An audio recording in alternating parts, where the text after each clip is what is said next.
The views, comments, stories, and opinions shared within this podcast are my own or those of my guests, and in no way represent the views of the company or companies that I or we work for. All stories, events, and tales shared within this episode may or may not have happened in the manner in which they are told. It may or may not have even happened at all. The details have been changed to protect the innocent and the guilty alike. This is Squawk Ident.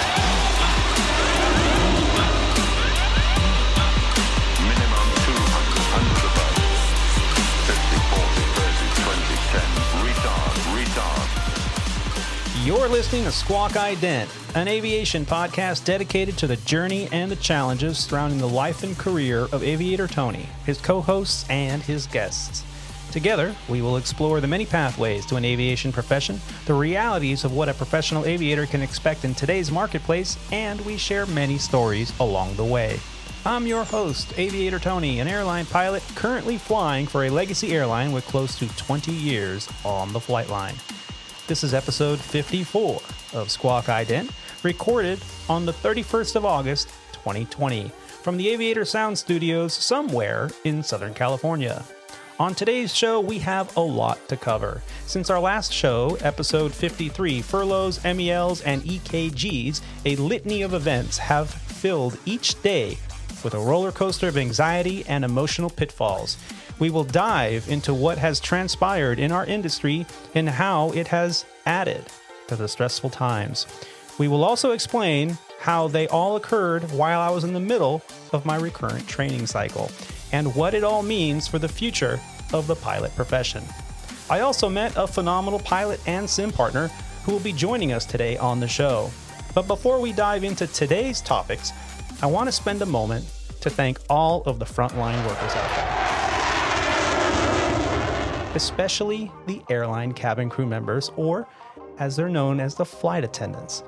These days, they are being tested to their very limits of patience and decorum with each flight. I've seen a thing or two in my aviation career, but what some of the flying public has been throwing at our flight attendants has been deplorable.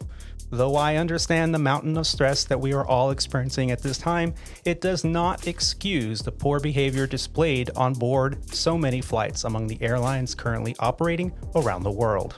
Just this past week, I unfortunately observed some subtle and some not so subtle bad behavior that I was ashamed to witness. From unwarranted verbal abuse towards flight attendants to the disrespect of physical space among other passengers. Come on, people. I personally would find it extremely difficult to restrain myself from losing my cool with the way some of our not-so-friendly flyers have been acting on board aircraft recently.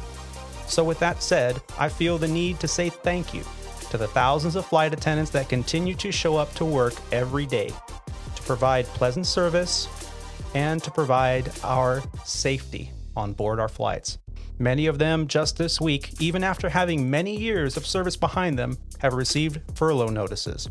They have found themselves without any idea on how they're going to financially survive after October 1st. So my heart goes out to my friends and my colleagues, not just at Legacy Airlines, but throughout the aviation industry. Know that you're not alone in this.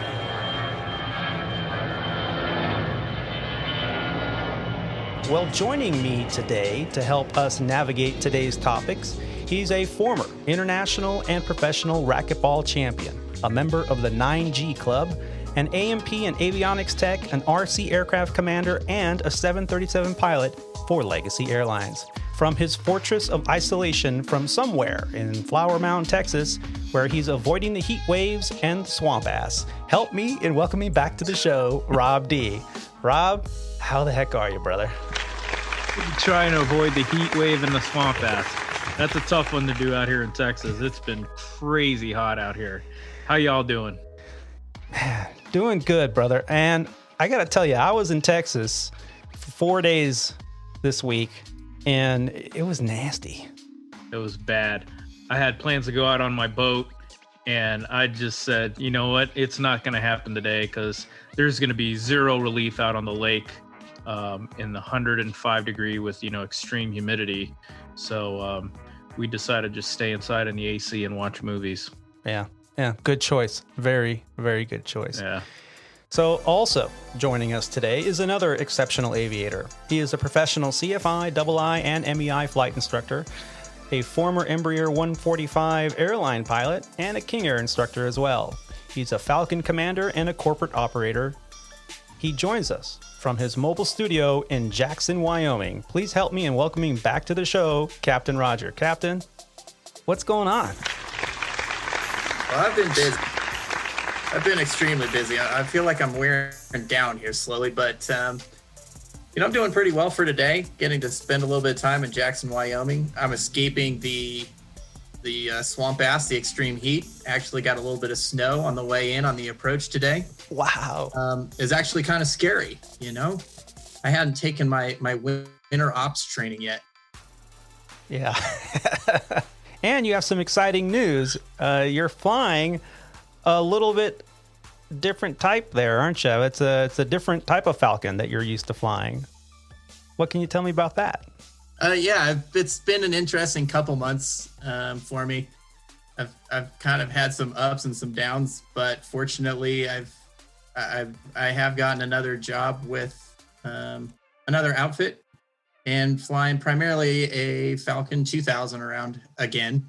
It was an airplane I'd been flying before, and now I'm flying it again. However, I still do some outside work, and actually I flew the 7X, just same 7X that I've been flying just the other day again. Plus I've been flying a King Air around. So I've got, within the last 2 weeks, I've flown 3 different types of airplanes, with probably a fourth here in another couple weeks or so. I don't know how you keep it straight, man. it's definitely interesting times. Well, you got the extra guests today. I feel severely outnumbered by you airline guys. You guys get used to flying that one type of airplane. And, we just kind of jump in a different airplane and we kind of look around a little bit. And then we say, well, how do we fire this thing up? That looks good. Let's go. Yeah. And so, it's definitely different, but I think it's something that we're just a little bit more accustomed to. I don't really think all that much about it. You do get in, you kind of have to look around, and you're looking around the flight deck a little bit going, okay, spend about 60 seconds to reacquaint yourself on exactly what's going on. And then past that, it really is kind of light the fires and go. Yeah. Yeah. And speaking of special guests, we do have an extraordinary gentleman joining us today. I just want to say thank you. Because this gentleman, today, he is a Tomcat driver, a Top Gun graduate. Yes, you heard me correctly. A cargo operator, flight engineer, and pilot. And currently, he's a Legacy Airlines Captain on the A320 family. He holds multiple type ratings on the A4 Skyhawk, the F14, the 7576, the A320 family, a Boeing 777, also a G200, a Falcon 2000, and the 900EX. And he joins us today from his home in Phoenix, Arizona. Please help me in welcoming to the show, Captain Paul. Captain, how are you? Hey, Tony. I'm doing well. Hey, I need to that was a very nice introduction. I'll do it again. But I know you're going to, you're going to edit some stuff, and you might want to edit the word extraordinary and gentleman from I was shooting a little too high there for you. Just saying. It was nice though. Thank you. It's great to be here. Great to talk to you guys, and thanks for having me. Oh, our pleasure. Absolutely. We met just this last week. One of the most stressful experiences that you may have when you're going to recurrent training is on that first day of class. You're sitting there in a room with a dozen or so pilots, and you're looking around the room and you're trying to figure out, who did they partner me up with in the simulator? Is this guy or gal going to be prepared, or are they going to be a major tool? And I'm telling you, it's a nail biter. And it goes the same for captains. Am I right? Yeah, it does. It's certainly it's a team effort. I mean, it takes 2 of us to fly. So it's, just because you're the FO or I'm the captain or vice versa, it's still a team effort. And obviously there's always that anticipation of kind of like, ooh, I wonder if he's going to be a nice guy, or is he going to be prepared, or am I going to be trying to help him? As an FO, I mean, I went through and I got paired up with some captains that are nice, but they were a little bit too lax and they didn't really study. They were too busy golfing on their days off. And so you as an FO, you're like, all right, I got to do a little bit more work with this guy. So yes, there is always that kind of anxiety, I think, at Legacy, at least, because you don't know who you're paired up with until you're there. Yeah. Yeah. Very true. And today, we have a lot to cover, as we mentioned. But the first thing I wanted to do, since it's your first time on the show, and I've got the help of my co-hosts here, we got the Squawk Ident crew all together. This is great. And I'd like to dive into a little bit about your journey in aviation. And that's really the primary reason that I started Squawk Ident. I was always so interested. You're flying along for hours on end, and you the main questions you ask each other is, how'd you get started in aviation? What were you flying before this? Where were you? How did that go? And over a period of time, especially if you fly together a few times over the course of a year or so, you really get to kind of know people's backgrounds. And I've always been so interested in that. And that's what this podcast is all about. So before we get into all the stress and anxiety that has been littering our email inboxes and our, training cycles and out there and dealing with all these furlough notifications and whatnot, I want to talk about you, Paul. You were telling me, we went through training together, and first day I was like, I remember I stood up in the second classroom we were in, and we'll talk about a little bit about how we it's like a college day where you're moving from classroom to classroom throughout the day. They give you your little schedule, and you just have to be there on time. And in that second class, right away, I was like, well, who am I partnered up with? And nobody was like answering the question. And you're like, wait a minute, what sim do you have? And so we figured it out on our very first day, which is great, because sometimes you don't figure it out, and then you just show up to the sim and you get what you get, and you don't have time to kind of figure out those questions that we were posing. Is this guy going to be prepared, or are they going to be a jerk? Or, so we figured it out, and, we went to dinner together and had a couple beers, and we're able to kind of, bounce a couple things off each other and size each other up a little bit, and figure out, this is going to be fun. We started CRM early. We had a leg up on the whole CRM thing, which I think is advantageous. I think it helped us, and I think that's that will help any crew that is able and willing to kind of prepare as much as you can for whatever. We had 3 days we had 1 day of classroom, then we had 2 days of sim. Yeah, you're right. I mean, I getting to know you, Tony, I know you're the type, you seem like the type that you want to know what's coming. You want to know what's over the hill. Oh, yeah. And and I'm the same way. I mean, as you can, the more you can prepare for something, the better off you're going to be. Yeah. Yeah, for sure. Which reminds me, can I say this? The 6 Ps. I remember the 6 Ps was when I was when I got in the military as a student pilot. The 6 Ps: prior preparation prevents piss poor performance. Yeah, I love it. So I think if you remember that acronym, and it's kind of like, hey, the more you prepare, the more you're passionate about trying to get as much information prior to something big happening, the better off you're going to be. So I recognize that quality in you right off the bat, and I try and have that as well. So I think it really, the fact that you and I were paired up, I couldn't have been happier. Well, thank you so much for saying that. Yeah. Now, let's dive into your journey. We were talking a little bit about how, you had a pretty big family. You had 7 siblings growing up. And I was like, oh, so you come from a long line of aviators. And you're like, no. I was like, oh, I was pretty kind of shocked, So how was it growing up? Not much aviation going on in the family. How did it start? My father, he was a Naval Academy graduated back in 1958 with John McCain. He was very proud of that fact. And he was just that old school type of Catholic disciplinary type father that raised his kids that way. So I think I was a junior in high school, and he called me into his office or the living room or wherever he was there that day and said, hey, son, I really think you should look at getting a ROTC scholarship to college. And my response was, yes, sir. So that's kind of what I did. I mean, there was no other option. So I had, I'd studied and been involved in enough high school stuff where I was lucky enough to get a ROTC scholarship to college. And then when I went to college, the ROTC guys would show up a week early, like in July, and school didn't start till August. So you show up, whatever, end of July or first week in August, a week prior. And you they teach you all the military stuff. So you learn, port and starboard and how to salute and how to march and how to say yes, sir, and no, ma'am, and all that stuff. So I remember one day, after we were out running or doing whatever we were doing, they took us into a big auditorium and they showed us this movie. And it was kind of like describing your opportunities as a naval officer.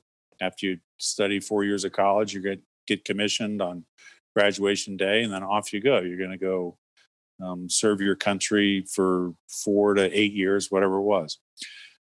So they're showing us this video, and I remember it was kind of, a promotional type thing.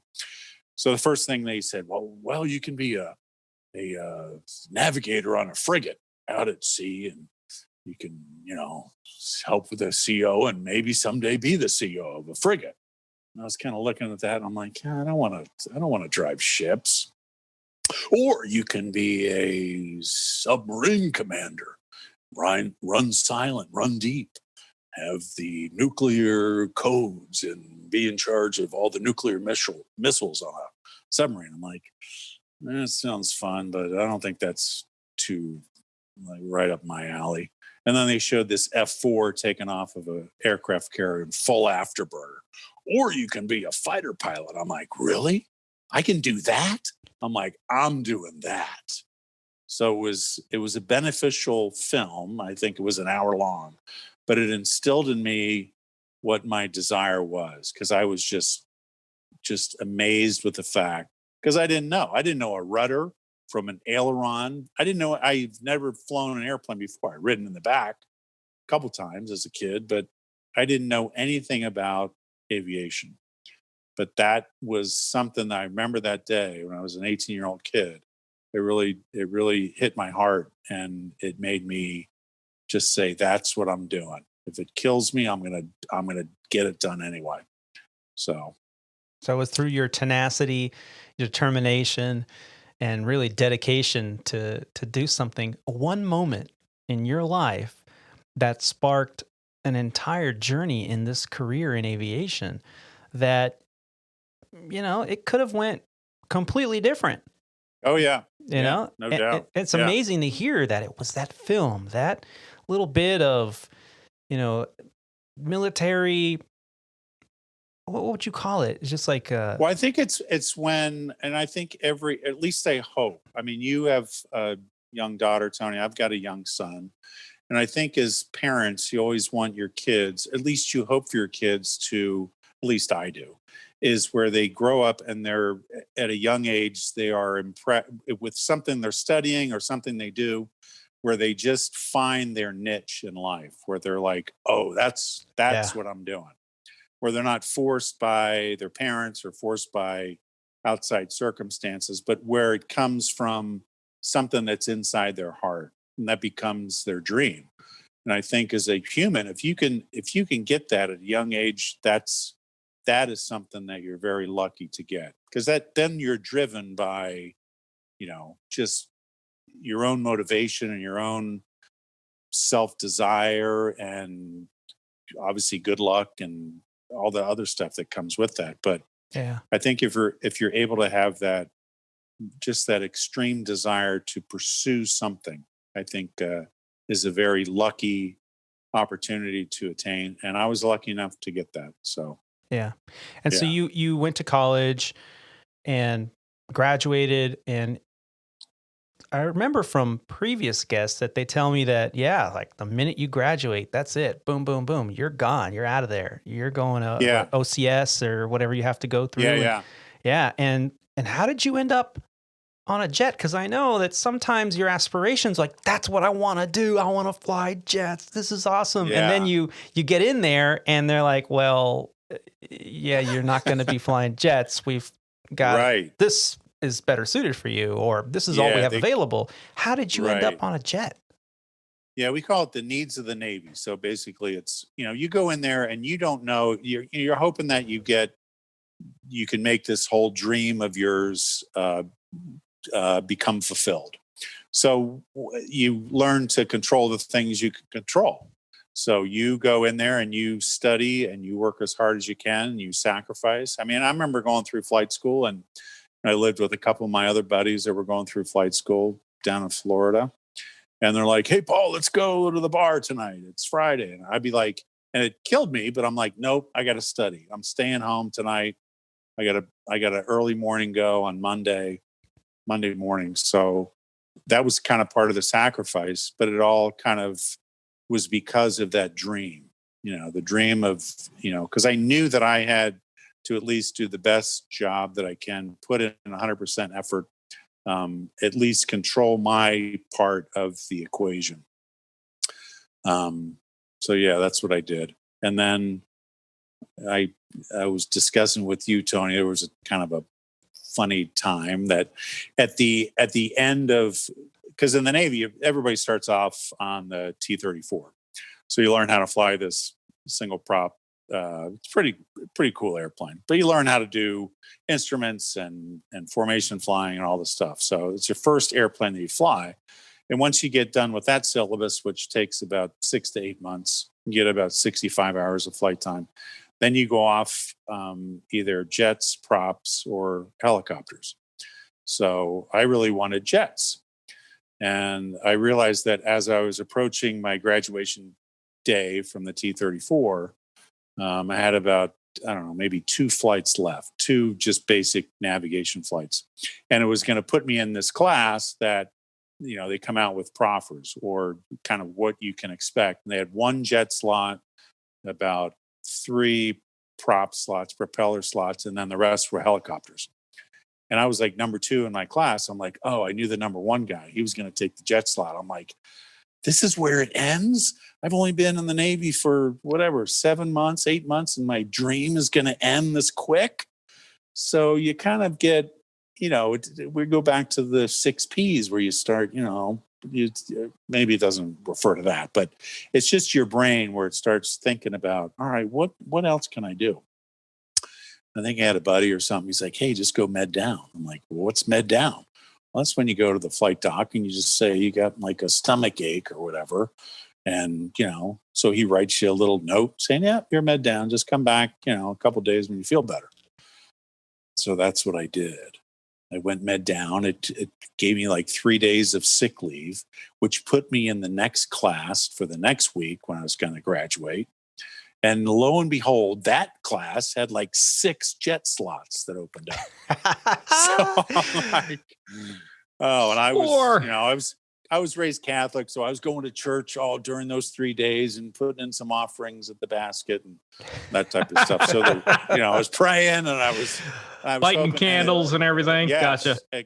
Exactly. So it worked out, and I was able to continue my dream and wind up getting jets out of the whole thing. So it worked out well. Wow. So what a moment of coincidence that you were able to have a friend of yours or a buddy say, hey, there's an opportunity here for you if you just kind of go down this road. And you're like, oh, I didn't even know about that. I think I'll try it. And wow. And then you get 6 slots and you're basically guaranteed a jet. And your entire career could have ended if you just would have not heeded his advice or didn't know him, or that conversation, that casual conversation didn't happen. This all could have been different, but it happened. And talk about defining moments in your journey. That's definitely by definition one right there. Yeah. So you made it. You got the jet. How did that work out for you? I mean, is it a long process, like the long-term ground school and sorties and hops and all that? Yeah, it takes about, you got another year and a half, and you start off in the T2, which is a straight wing kind of airplane. It's basic jet, so you learn how to, fly an airplane that's a lot faster than the T-34. And then if you're successful in the completion of that syllabus, then you move on to the A4. A4 Skyhawk was, it's a more maneuverable jet. And you learn dogfighting, you learn low-level navigation, you learn how to drop bombs, you learn how to and the T2 as well. You learn how to land on the aircraft carrier. So, Oh, wow. Yeah, it was there's times, I don't know if I brought this up, Tony, when we were going through training, but there's and I'm sure Rob and Roger can attest to this as well. I mean, there's a lot of times where you go through a training syllabus and you're learning all these new things, and it's kind of like, drinking off a fire hose, where it's just the information is coming at you so fast, something new, and you're just like, you're trying to not drown. Yeah. And that's kind of the way it was. And I think, at least in the military, that's kind of the way they made it, because they have a lot of guys that apply and they're like, all right, we're going to test you at every moment. And that was kind of one of their tests. So they really, I think they strive. And I think we as aviators, I think there's always points to wash out or to quit or whatever. But if you don't quit and you keep your wits about you and keep your passion, and you keep striving, for excellence. We're never going to be you strive for perfection. If you strive for perfection, no one's ever perfect. We're human beings, so we're always going to make mistakes. But I think if you strive for that, make that your goal, then you'll hopefully attain excellence. So that's I think that's a Vince Lombardi phrase, I think. Excellence must be pursued. It must be wooed with all of one's might and every bit of effort that we have. And each day there's a new encounter. Each week is a new challenge. And all of the display and all of the noise and all of the glamour and all of the color and all of the excitement and all of the rings and all of the money, these are the things that really linger only in the memory. But the spirit, the will to excel, the will to win, these are the things that endure. Is it? Coach of the pack. Yeah, it says, Okay, coach. So you ended up transitioning finally to the F14. I mean, any aviator since the turn of the century that grew up watching particular films, which I'm not going to even, insult you by mentioning, particular Tom Cruise films. But I mean, I watched that movie did it come out in 1986, I think. Something like that. Yeah. So it did. Yeah. I watched it 1,000 times, dreamt, sit there in my grandpa's, chaise lounger with a couple rolling pins and pretending I was a pilot. And, I mean, who hasn't gone through that experience? Well, maybe there's a younger generation out there that maybe doesn't even know about that movie. But as a pilot, so I gotta ask you, you were on board an aircraft carrier. You were telling me that you were on the USS Independence, had some amazing stories to tell. You were in theater. Yeah. But you told me one story that blew my mind. Yeah, this was back in the 1990, the end of 1990, when Saddam first invaded Kuwait. So they sent our carrier through the Straits of Hormuz, I think it is, or Hormuz. Anyway, to be kind of on station to take care of kind of show the American flag and show our military presence out there in the Persian Gulf. So we were out there for 110 days straight. I mean, normally in the Navy, if you're on an aircraft carrier, you tool around out in the middle of whatever big body of water, whether the Pacific, the Atlantic, the Indian, whatever ocean you're in. But normally, you're out there maybe 2 weeks, 2.5 weeks, and then you're going to get a port call. So everybody has a little R&R to blow off some steam. But due to a potential conflict, we were out there for 110 days straight, and it was trying at times. Flying out there in the Persian Gulf, and a lot of times we had CNN or whatever. This is before CNN became fake news and actually was trusted. Sorry, you might want to edit that out. No, that's great stuff right there. Keep it. It's truth. Yeah. So we would in the ready room, we'd watch CNN because every day was different. Like, what's going on today? Oh, we're still going out and flying CAP, Combat Air Patrol, and in these sectors because, we just didn't know, is the war going to break out tomorrow? So we just kind of kept doing our thing and kept flying our missions. And there was one kind of mission, we're out there flying, and it became kind of something that, was more than extraordinary. So anyway, we're out there flying. I forget what it was, a 2v2 against my section and a group of Hornets or something. We're just out there practicing. And at the end of it, we're like, all right, it's time to recover, head back to the ship. So my wingman and he was a junior pilot. So he was, at the time, I had already spent 2 or 3 years, almost 3 years flying the F14. So I had about 1,200 hours in it. So I was relatively experienced and going against a relatively inexperienced guy out there dog fighting. So it's a neutral start. And then after a couple turns, I was on his tail and I was getting ready to gun him. So anyway, and then all of a sudden, I had a compressor stall on my right engine. I'm like, I looked down, the EGT, the TIT, whatever it was, that it's going hot. So I'm like, oh man. So I coordinated with my radio. We shut down the right engine, and then I knocked off the dogfight, had my wingman join up on the right side. And I was like, all right, we went through the book and went through the procedures, and it was like, all right, if the engine cools down, you can try and relight it again. So we tried to relight it again, and immediately my wingman saw all this fuel coming out of the right side of my airplane, which later on we determined after maintenance looked at it was a afterburner fuel pump that had ruptured. So all this gas was coming out the right side. We're like, well, that's not good. So I immediately shut it back down again and committed myself I'm like, all right, here we go. I'm bringing this thing aboard the ship, single engine.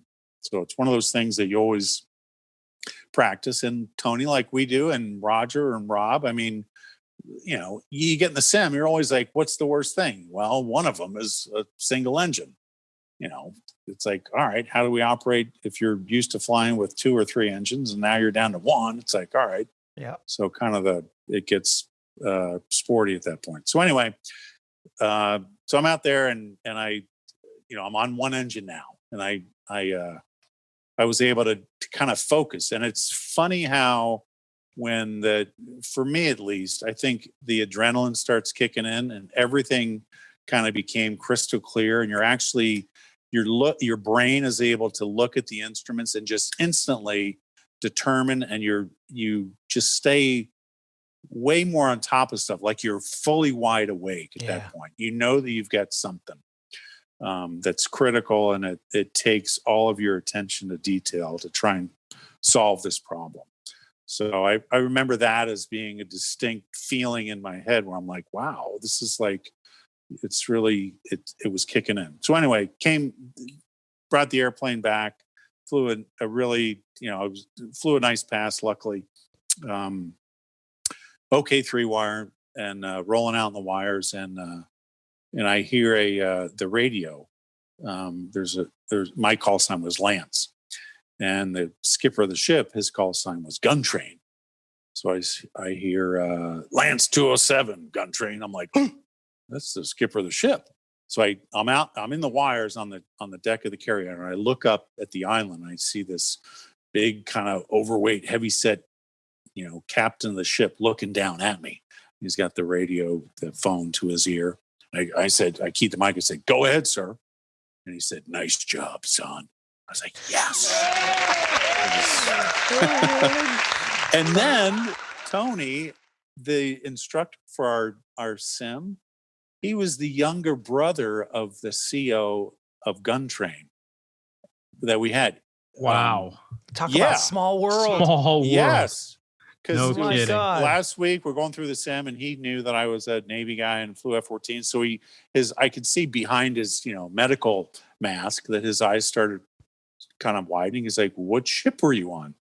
Well, I was on the Independence. He's like, "What year?" I was like, like 89 to 91. Do you know my brother? And so I'm like, yeah. He's like, I'm his younger brother. That's where I recognized the name. Wow. So he was, it brought back, and he loved that story. And, so it's it's kind of, aviation is a small world. We've all heard that. Oh, it so is. Sure and I've been is. saying this and toting that line for 20 years since I got into it. Yeah. It's a small world. You never know that, it is insignificant as a moment can be that you think while you're in it. That flight attendant that just got pissed at you because you didn't listen to him or her could be your chief pilot in a few years. I mean, completely different, same field, but different, section of it, different department, but you never know. You don't burn bridges in this industry. Yes. And it's moments like that where you really see this industry through a monocle. It's like, oh man, that's really tiny, really sharp. And what a small And that world. was 30 years ago. So, the whole don't burn bridges where it's not just like from a couple years ago. You never know when you might run into somebody, no matter how long your aviation career might be. Yeah. So, and I don't want to get off on a tangent, but you just said that. And I'm reminded of something that's hitting our headlines here with our union and our social media pages. And I'm not going to mention any names, but recently there's a big long list of people that got furlough notices. We're going to talk about that a little bit later in the show. And this one particular pilot who is relatively junior at our company decided to go online and with his family and take a picture of himself going, I'm going to get furloughed, and the union decided to use that as the poster boy for the furloughed bunch. And as soon as that got up there and got all over social media, they're using that to try to persuade Congress to extend the CARES Act. And then somebody posted, wait a minute, isn't that guy that used to work for that regional? Went crazy over that. So what's going on? I'm just going to give you a quick backstory, and I apologize for kind of breaking in, but this is too good. So he says, back when the big merger between all these major companies was happening years ago, and the regionals that were wholly owned from these companies were being pitted against each other to get the best contract available.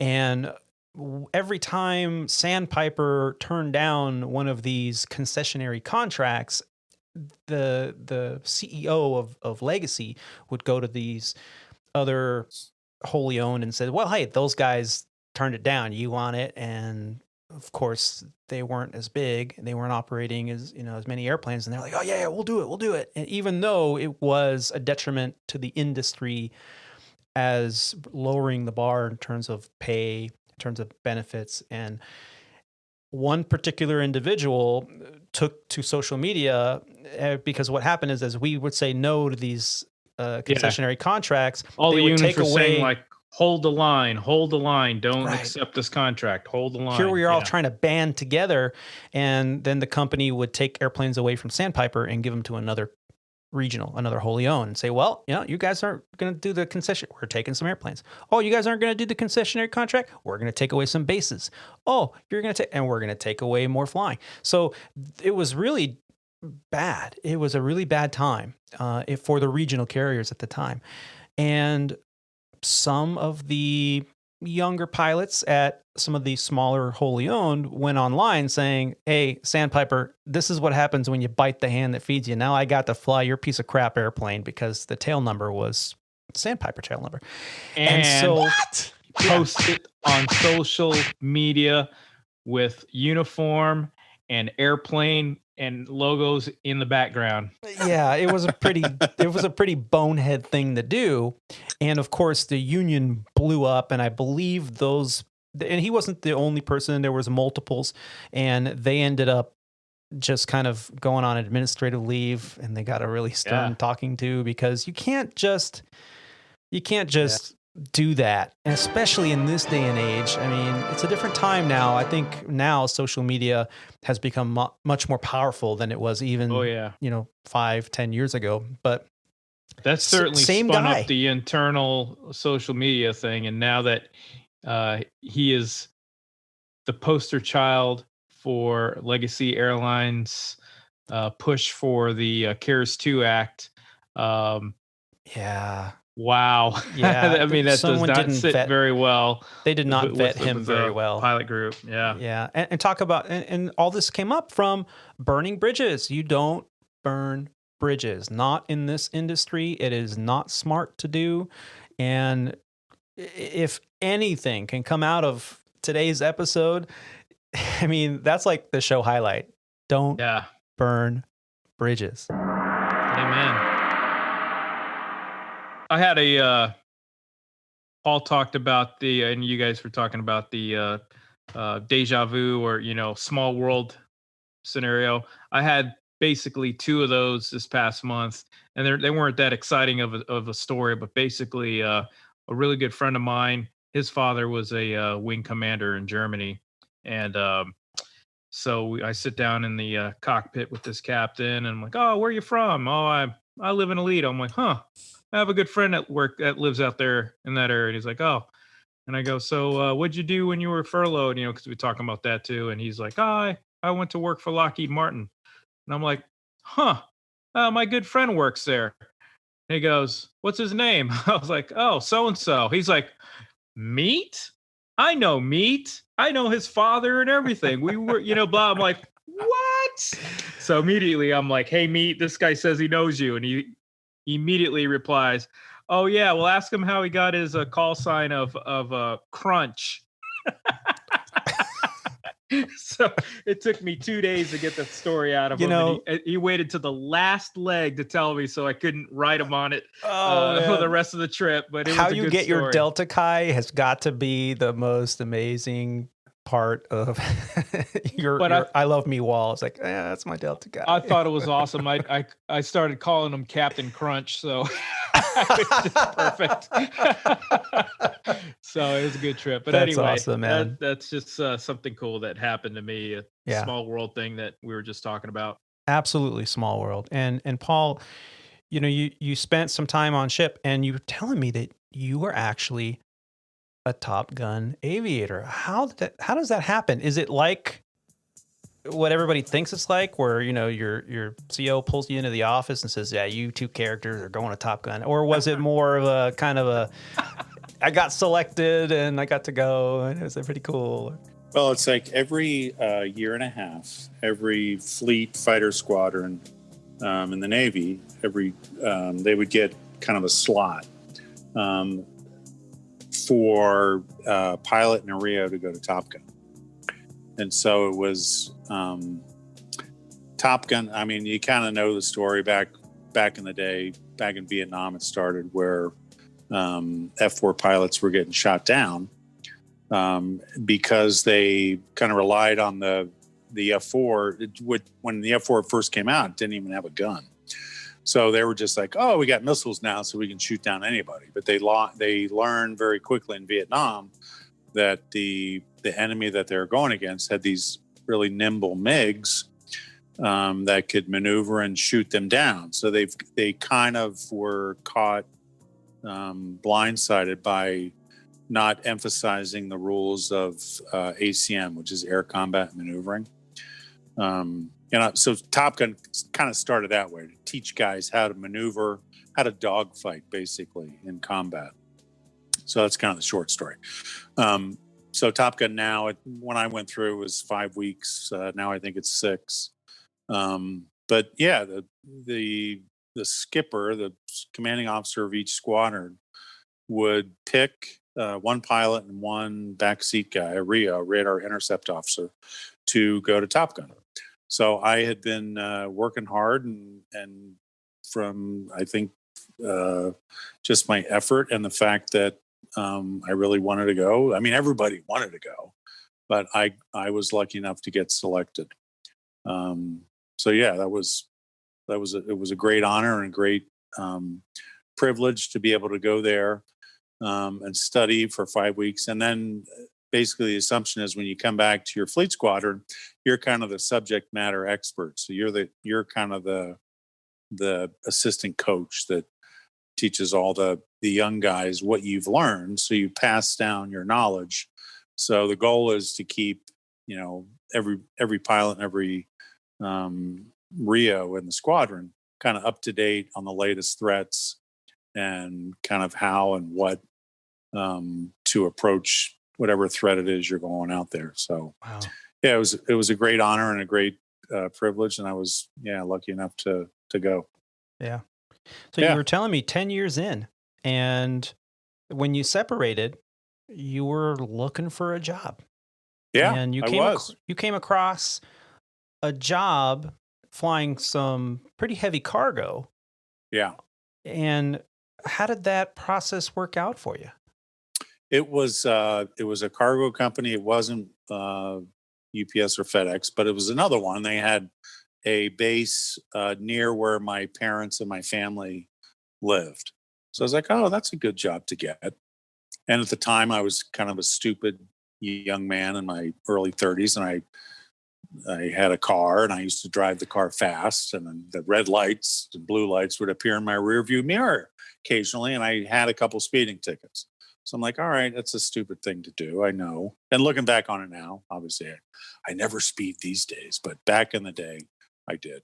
And anyway, so I was thinking that, all right, these tickets, speeding tickets, you pay the fine, and then it takes whatever, 2 or 3 years for them to disappear off your record. So I'm like, all right, I can't apply to the majors, to any legacy carrier. So I'll take this until they go away, because I was just, I didn't want to disclose that information. And, I wanted to honestly answer the application of, no, I don't have any, citations or traffic violations, that type of stuff. Right. So I took this job. Yeah.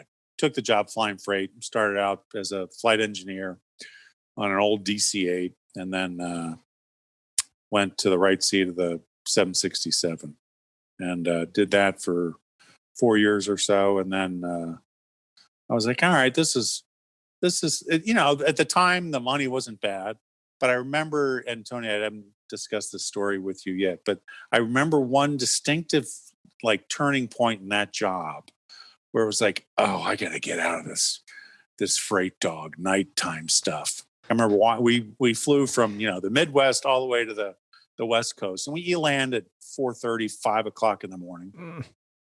Okay. And you're tired and you stink, and you're like, you're walking into the hotel. And at that time, I forget where we were staying, but this group of a legacy carrier group of pretty flight attendants and the captain and the FO were walking out, and they're all chipper and they got their Starbucks and they're all laughing and joking. And I'm like, what is wrong with my life?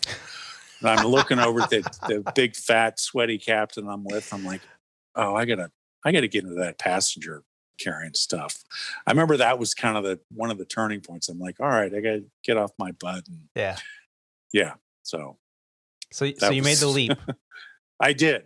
Start putting applications out there. Start, exactly. Yeah. Hitting the sidewalk, and you ended up at Legacy Airlines, the fictitious airline that we use here on the show to protect the fact that we don't represent the company that we work for in any way, shape, or form. So, we have to be careful nowadays. So we use the term Legacy Airlines for those listeners that are out there that say, "Oh, I never heard of Legacy before." Well, it's a popular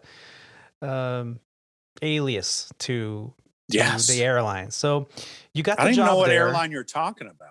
Yeah, you're like, what? That was Legacy. And I get that with Sandpiper too. They're like, Sandpiper, you mean from Wings? I'm like, kinda, yeah. So in June of 2001, you got the job. I did. How exciting. You made it. Tip of the pyramid. For how many months? Well, we all know what happened back in 2001, especially in September of 2001. So I was on property for about 4 months, and then 9/11 happened, and it was just, it was devastating to everybody, for our country, for everyone. I mean, it was such a tragic time. So I was furloughed at the end of September, and then I was gone for 12 years. So, Tony, I know what you're going through now, and I can't say it enough, where my heart goes out to you. And it's, it's just, I guess, you try and, you can never prepare for these things, because 9/11 it's different than COVID, but nobody saw it coming. And it just, you're in a position, you're with an airline, you think it's going to be, great days for the rest of your career ahead. And then all of a sudden something happens, and you're like, wow, I'm going to lose my job. And it's a very sobering, somber moment, but it's hard to explain it, but you just, I guess, we're humans, we're Americans, and we keep taking it day by day, and we press forward, and we do what we can to take care of our family, and and do what we can. And, Yeah. you know, We've mentioned it before on the show, you know, a lot of questions that many young aviators or many aviators that are maybe junior in their company right now because they've made a move recently, present company included. And so you're worried. You're worried. How am I going to put food on the table? How am I going to keep paying the mortgage or paying the rent? And so if it's your first potential furlough or involuntary LOA or whatever the situation may be, you have so many questions, and now's the time to rely on the friendships and the communication with those that have been through it. And so I appreciate, you know, all the kind words that you've shared with me over the past few days about what's ahead. And to our listeners, we will get into it. But you turned that around and were able to find, through those 12 years of furlough, you didn't stop flying. You found a corporate job, and it sounds like it was a pretty good job to have. Yeah, it was. And I think, you know, getting back to your point about not burning bridges, I think that's very important. I think, you know, when you start your aviation career, I think you really have to concentrate on the mindset, obviously, of being a professional, but also because you're going to work with all these different types of people. You're going to work with mechanics. You're going to work with bosses. You're going to work with flight attendants. So I think, you know, and we all know this, but sometimes human nature, you know, can make us, you know, in a certain situation, it's get angry or do something. But you always have to remember that you always treat, as my mom used to say, you know, you treat others the way you want to be treated.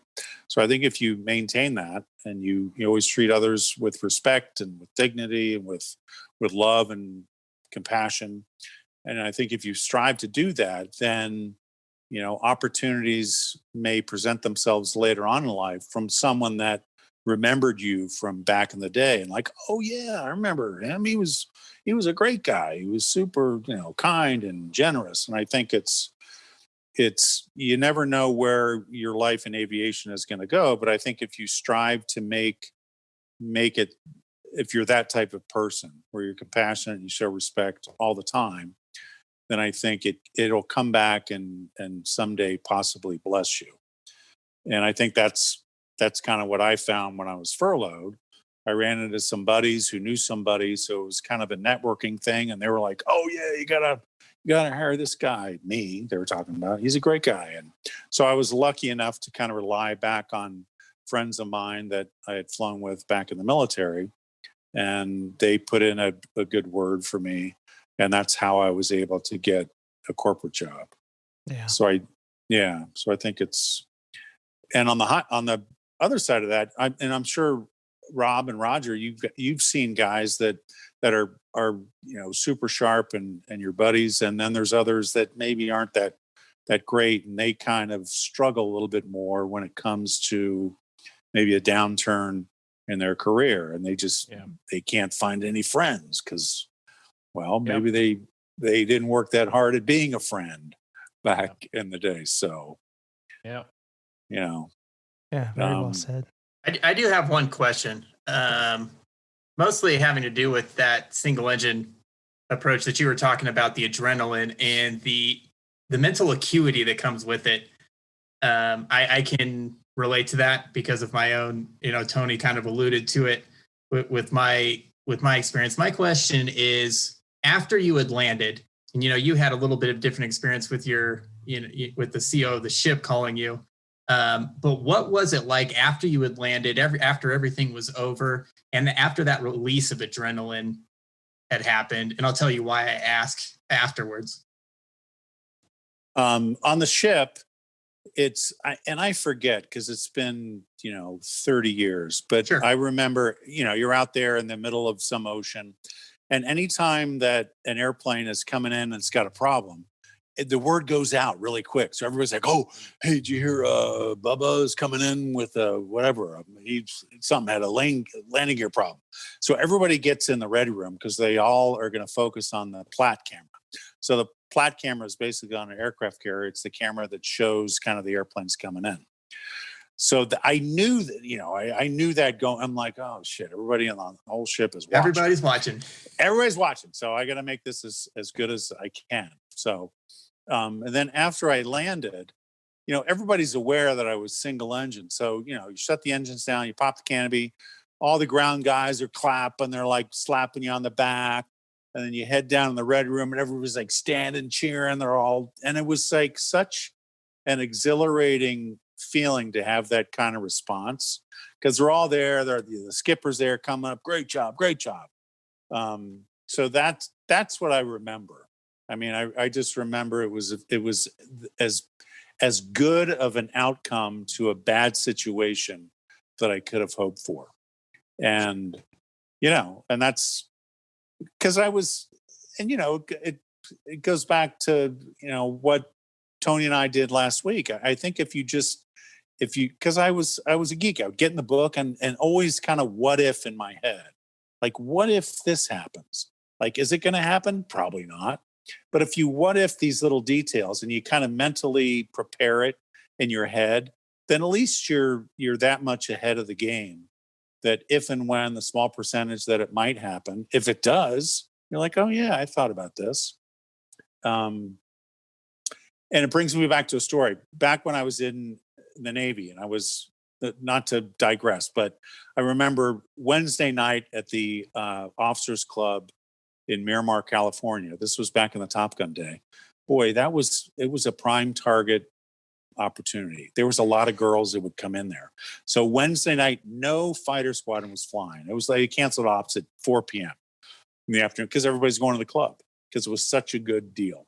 I remember I would go and I would wait at the simulator building like around 5 or 6 because the sim was always, was always signed out. But someone would always cancel, some pilot in Rio. So they'd be like, yeah, we're going to the club. And I'd be like, hey, is the simulator open? I remember getting in there, for just an hour, like 6 to 7 p.m. And I would get in there and I would just practice landing on the carrier with the ACLS needles, with the same as an ILS. But I would set myself up at 5 miles behind the ship, come in, boom, land, reset, and just keep doing it over and over again. And I was kind of aware of, all right, what's my power setting? What's my pitch attitude? How am I doing that? And just get it to where it's almost like monkey skills. So I remember doing that. And it was just one of those things that, I took advantage of a situation. I still went to the O Club on Wednesday night and still had a great time. But it was just taking advantage of the opportunities that may present themselves. I think that really helped me. And it helped me in that critical situation when I had to, come aboard the aircraft carrier single engine. So right. That's my sim partner, buddy. Several things. Yeah.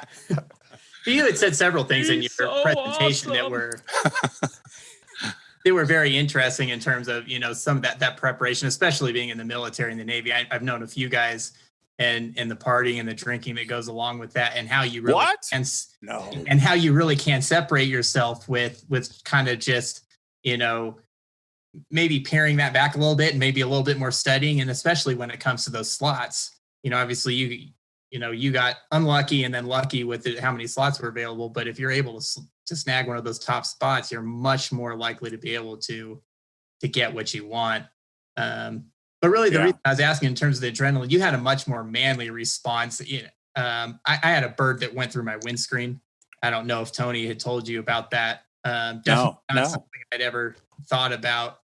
But the mental acuity during the process was phenomenal. However, once I had landed and I knew that I was going to survive, there was nobody watching me. I was at an uncontrolled airport with nobody around, and I had boxes in the back. It was single pilot, but nobody really cared. But after I had landing, all I remember, I lost it. I started bawling on landing rollout before I had even gotten off the runway. And at that point, I couldn't even figure out how to shut the engines off after I got the ramp because of that release of adrenaline. And I remember that very vividly, how that stark contrast between the complete focus and thought process for this instance of where I can't see out the window. My head's killing me. There's blood everywhere. There's glass everywhere. There's no checklist for this. But how sequential and how orderly everything went until I was on the ground, in which case, like I said, I completely lost it. Completely. Yeah. Couldn't even figure out how to turn the engines off, and I'm sobbing. on landing rollout. And so I was just kind of curious, as you had talked about that adrenaline rush that you had, and I kind of know what that experience is like. Yeah, it's where you hit the peak, and then afterwards it's like, oh, your body says, well, I don't need all that adrenaline, so it's almost like it's a letdown. And your body just like, oh, and that's a good point that you brought up. I remember it not from that specific moment, but I remember the first time I had to land F-14 on the back on the ship at night. And I tell people it's the hardest thing I've ever done in my life, and it probably will always be the hardest thing. And I remember the first time I did it, you're that adrenaline's kicking in, and you're so wired, and you nail it. But then you're in the wires, and there's another guy behind you, 45 seconds behind you, another Tomcat coming in. So they want you out of the wires, out of the landing area as quickly as possible. And I remember this first time this ever happened. I don't know if it's happened again, but I remember trying to, because the nose wheel steering was on the rudder pedals, and my feet were just shaking.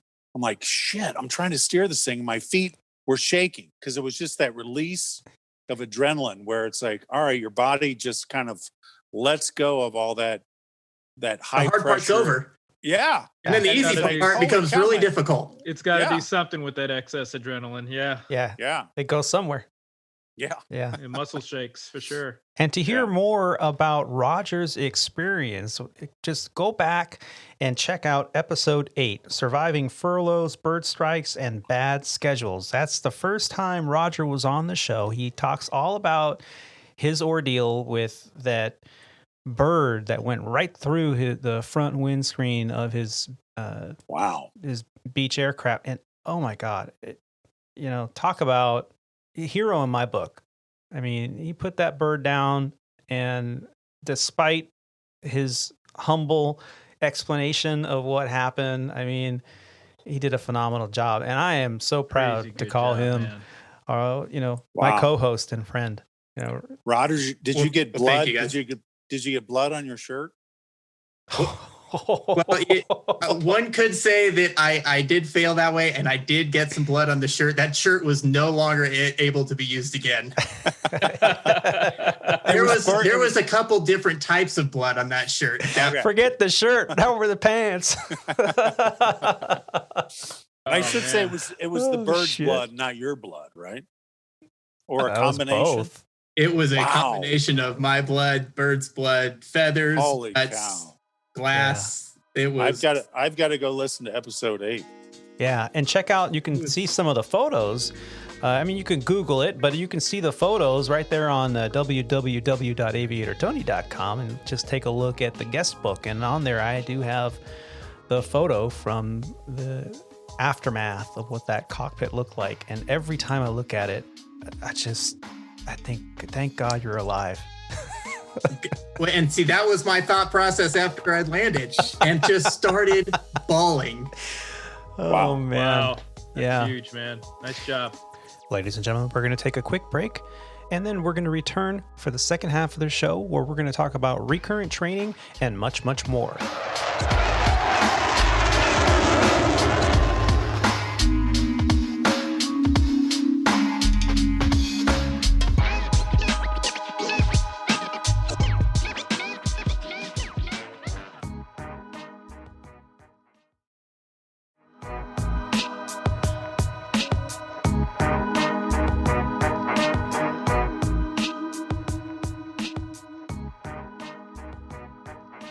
Paul, you spent some time on furlough flying for cargo, and then you were recalled. And this is really where your career at Legacy Airlines really took a quick jump start, back on life support, or I should say back off of life support. And here you were, and you were telling me some of your experiences as you came back in 2013, FO on the 7576 in Miami. Then you went to DFW.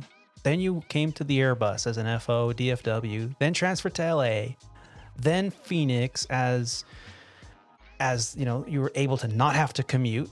And then you decided 777 FO, what the hell? Let's try this long haul stuff. Yeah. And then a captain spot opened up.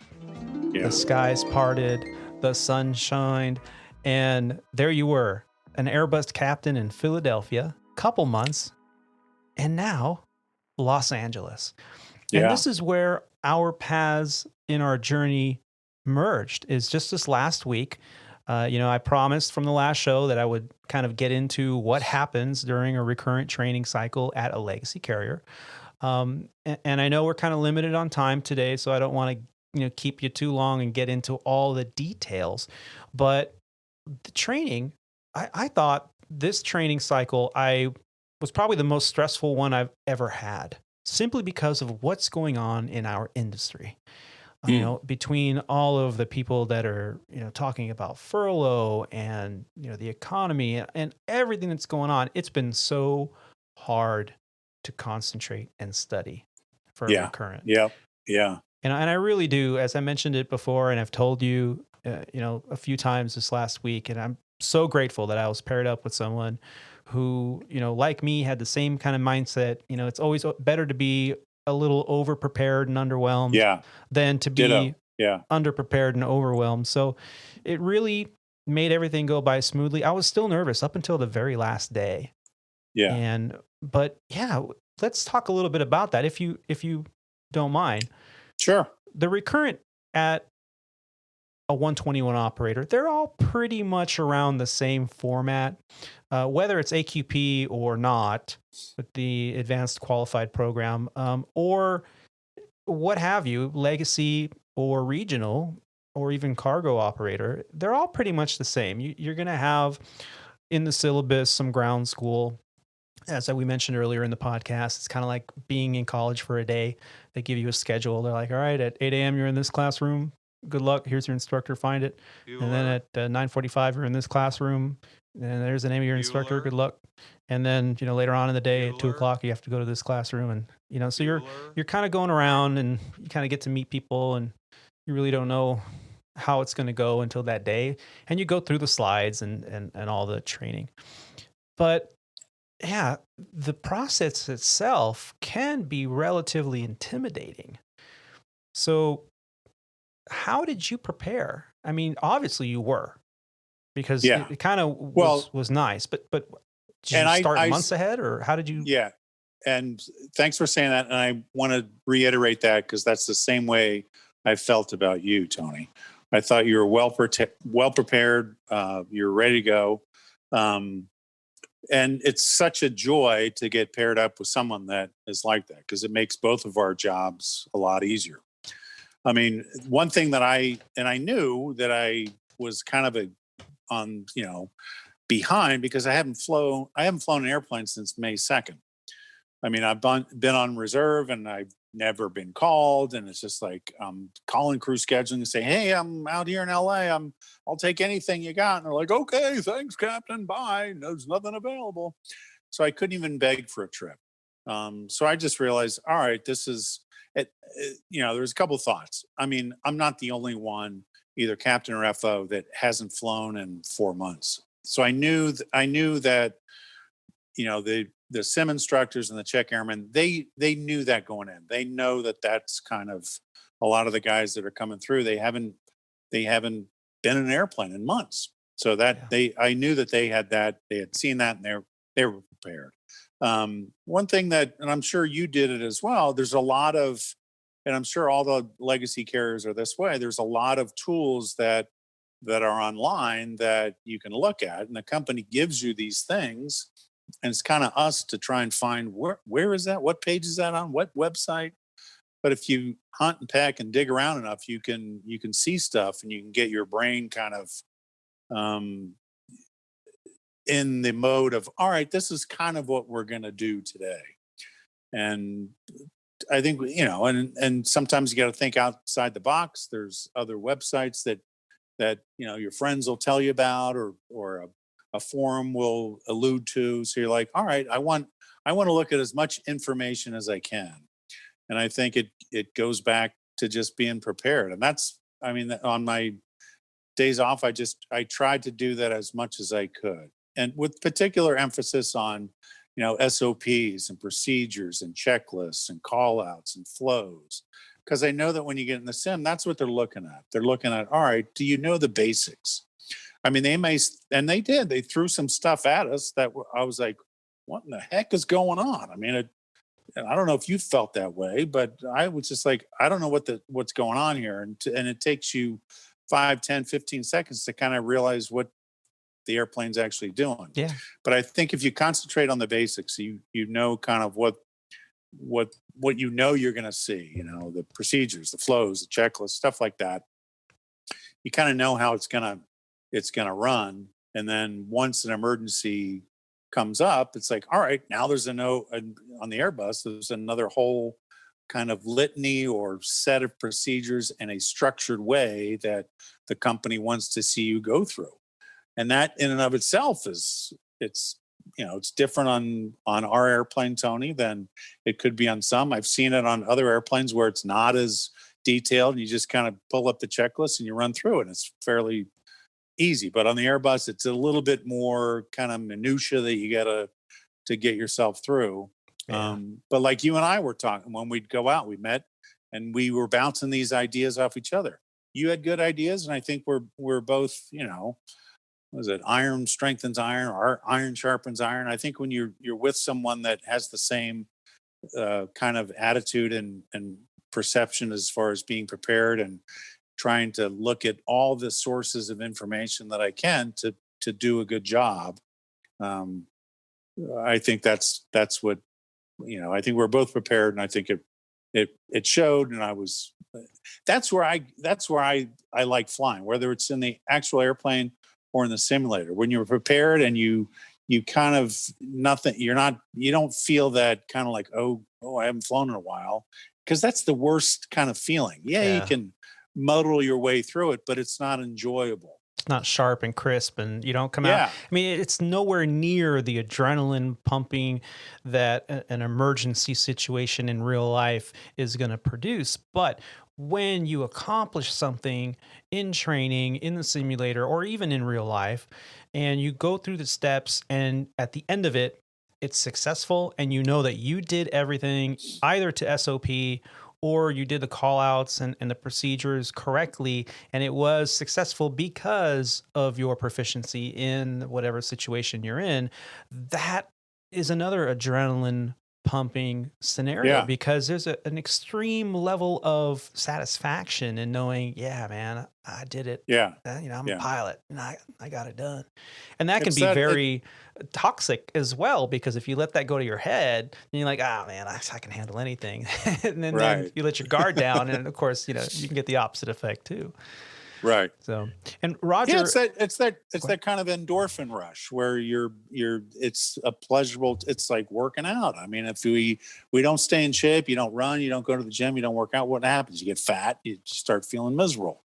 So I think it's the same thing. You have a discipline where it's like, all right, it's not fun to study. It's not always fun to go for a 5-mile run, but there's certain things that that long-term you have to do it. Because that it's so beneficial.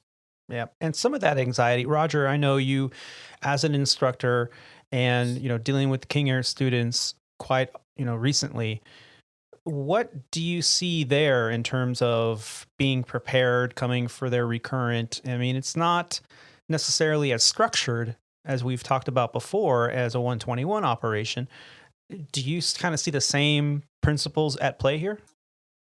It's a very, very different environment than the one you guys are talking about. For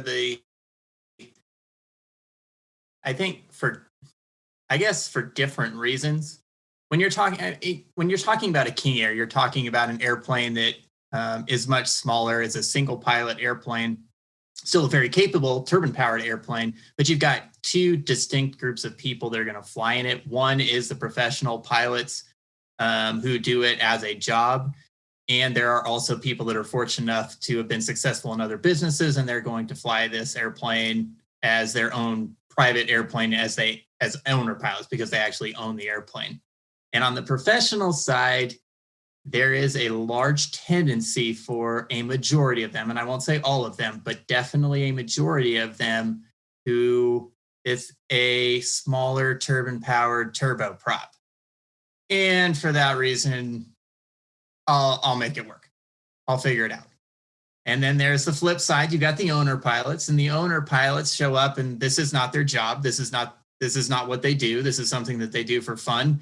And they are not professional pilots, and they are certainly not going to prepare very much because they've got, to be fortunate enough and successful enough, quite frankly, to be able to afford to not only buy, but to then operate your King Air. That's still a substantial chunk of change every single month. Studying for their King Air recurrent class or initial class is not on the first thing on their mind, nor the second or the 10th. And so those people don't come in all that prepared. We get them through it. But again, this is not, the King Air is just a little bit different than the 121 operating. We're not carrying large amounts of people like there are at the airlines. And you've got very different personalities and levels of maybe respect for the airplane, shall I say. And so it's just a little bit different for that reason. It's also been, kind of one of those things that's a little bit interesting as we get potential instructors who come through, because those instructors are those people who think they might want to instruct and they've come from a 121 environment. We have to kind of greatly dial back their expectations. Maybe they're used to running in the simulator. Maybe they've even ran simulator sessions at a 121 airline, and they think those expectations are going to be the same as they were at a 121 airline. And quite frankly, they're nowhere even remotely close. Otherwise, we'd never have people that we could sign off to go fly a King Air. And that's just the honest truth. If we held them all to the same standards that the 121 airline guys, such as, the three of you, are held to. Yeah. Well, you went through the 121 carrier for many years. I did. So I did. We've all had those experiences. Sure. We just cannot honestly hold that clientele that comes through the King Air, especially for this smaller place like that we were. And even if you go to like Flight Safety, who does have a King Air recurrent course, an initial and recurrent course, they are even going to have a totally different clientele. Again, they're going to spend probably 4 times the amount of money to go to Flight Safety, but they are a much more, I'll put, professional in quotation marks. They're a much more regimented and professional group that's going to go through there. And so those standards, again, are going to be a little bit higher than even probably we are going to have. Right. It's just they're just very different operations catering to a different crowd. True. Very true. So, as we prepare for recurrent training, we were talking a little bit about, what you do. There's plenty of resources out there, depending on the company that you work for, to go online and to, download manuals, download procedural trainers, download digital trainers, flight management computer trainers. I mean, there's so many possible apps out there, sim apps that, there's no reason to not be prepared. Okay. Yeah. And as I mentioned earlier, it's been a very stressful time in the entire industry, in the entire world, not just in aviation, but in every aspect of economic life, And I found it very hard to study. I did, but not as much as I normally would. Normally I'd have, weeks, if not months ahead. I'd start looking at these things so that, how often do you do a single engine V1 cut in a jet in real life? Hopefully never in a career, but that's what we have to be, like precise and quick and just right on the money. And yeah, you don't have to be perfect, but as Paul said earlier, you strive for perfection and hope for excellence. And that's really what comes up. But I'm curious, now that I have all 4 of you here, or all 4 of us are here, the leading up to what happened to me was, I kind of muddled through some of the training and I knew the seriousness of it, and it added to my stress level because I now was like, I don't know if I gave it enough attention beforehand. And now I have to travel to the Death Star. I have to travel to the headquarters, and the day before. And so I'm on this flight. It's considered a deadhead. They give us positive space travel to get to training. And I'm sitting in the back of an airplane out of my local airport, which was wonderful. I didn't have to drive all the way to LAX to get to the Death Star. And I got a first class seat. And I thought, okay, I'll study a little bit on the airplane. And I did. And once we landed, everyone's got to wear the mask, that was not a big deal. But once we landed, and I knew I had some bags and stuff. So everybody's in a hurry to get off the plane. So I get up and there's a lady across from me. I'm like, go ahead. And of course I let her go. And then the guy in the row behind her was like, oh, he's going to let her go. He'll let me go. So he went, and then another person went. So now I'm like, okay, all right, you got to let me out here. Cause you're supposed to deplane by the front, row by row. That's what we're supposed to be doing now. The guy behind me, my fellow first class passenger, who said nothing to me the whole flight. It's not a very long flight, but those 2 hours, not a word. And that's fine. I was studying anyway.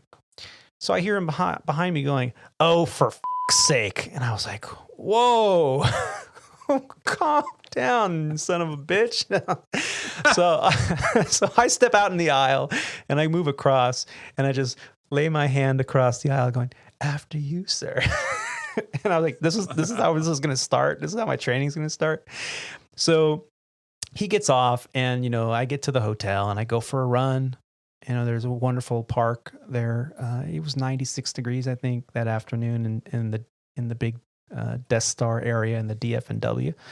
And I went for a run and, got a couple miles in, came back, went through my routine, set out all my training material and everything I was going to bring to class.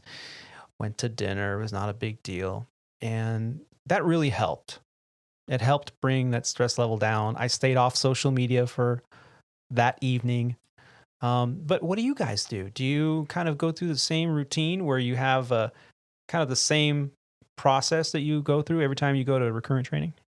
For me, I start about a month out, kind of just skimming over some of the material that I'm going to have to learn, whether it be the R18 or R9, and, start just kind of leisurely going through the volume 2, the systems manual, and just kind of, just get a good refresher on how the things work. We got that Ethos app too, so I'll go through there and, kind of skim over the buttons and everything. Okay, what does this do? What does that do again? And that always tends to create some more curiosity and questions and some things. So I'll go back to the book and start researching that. And then about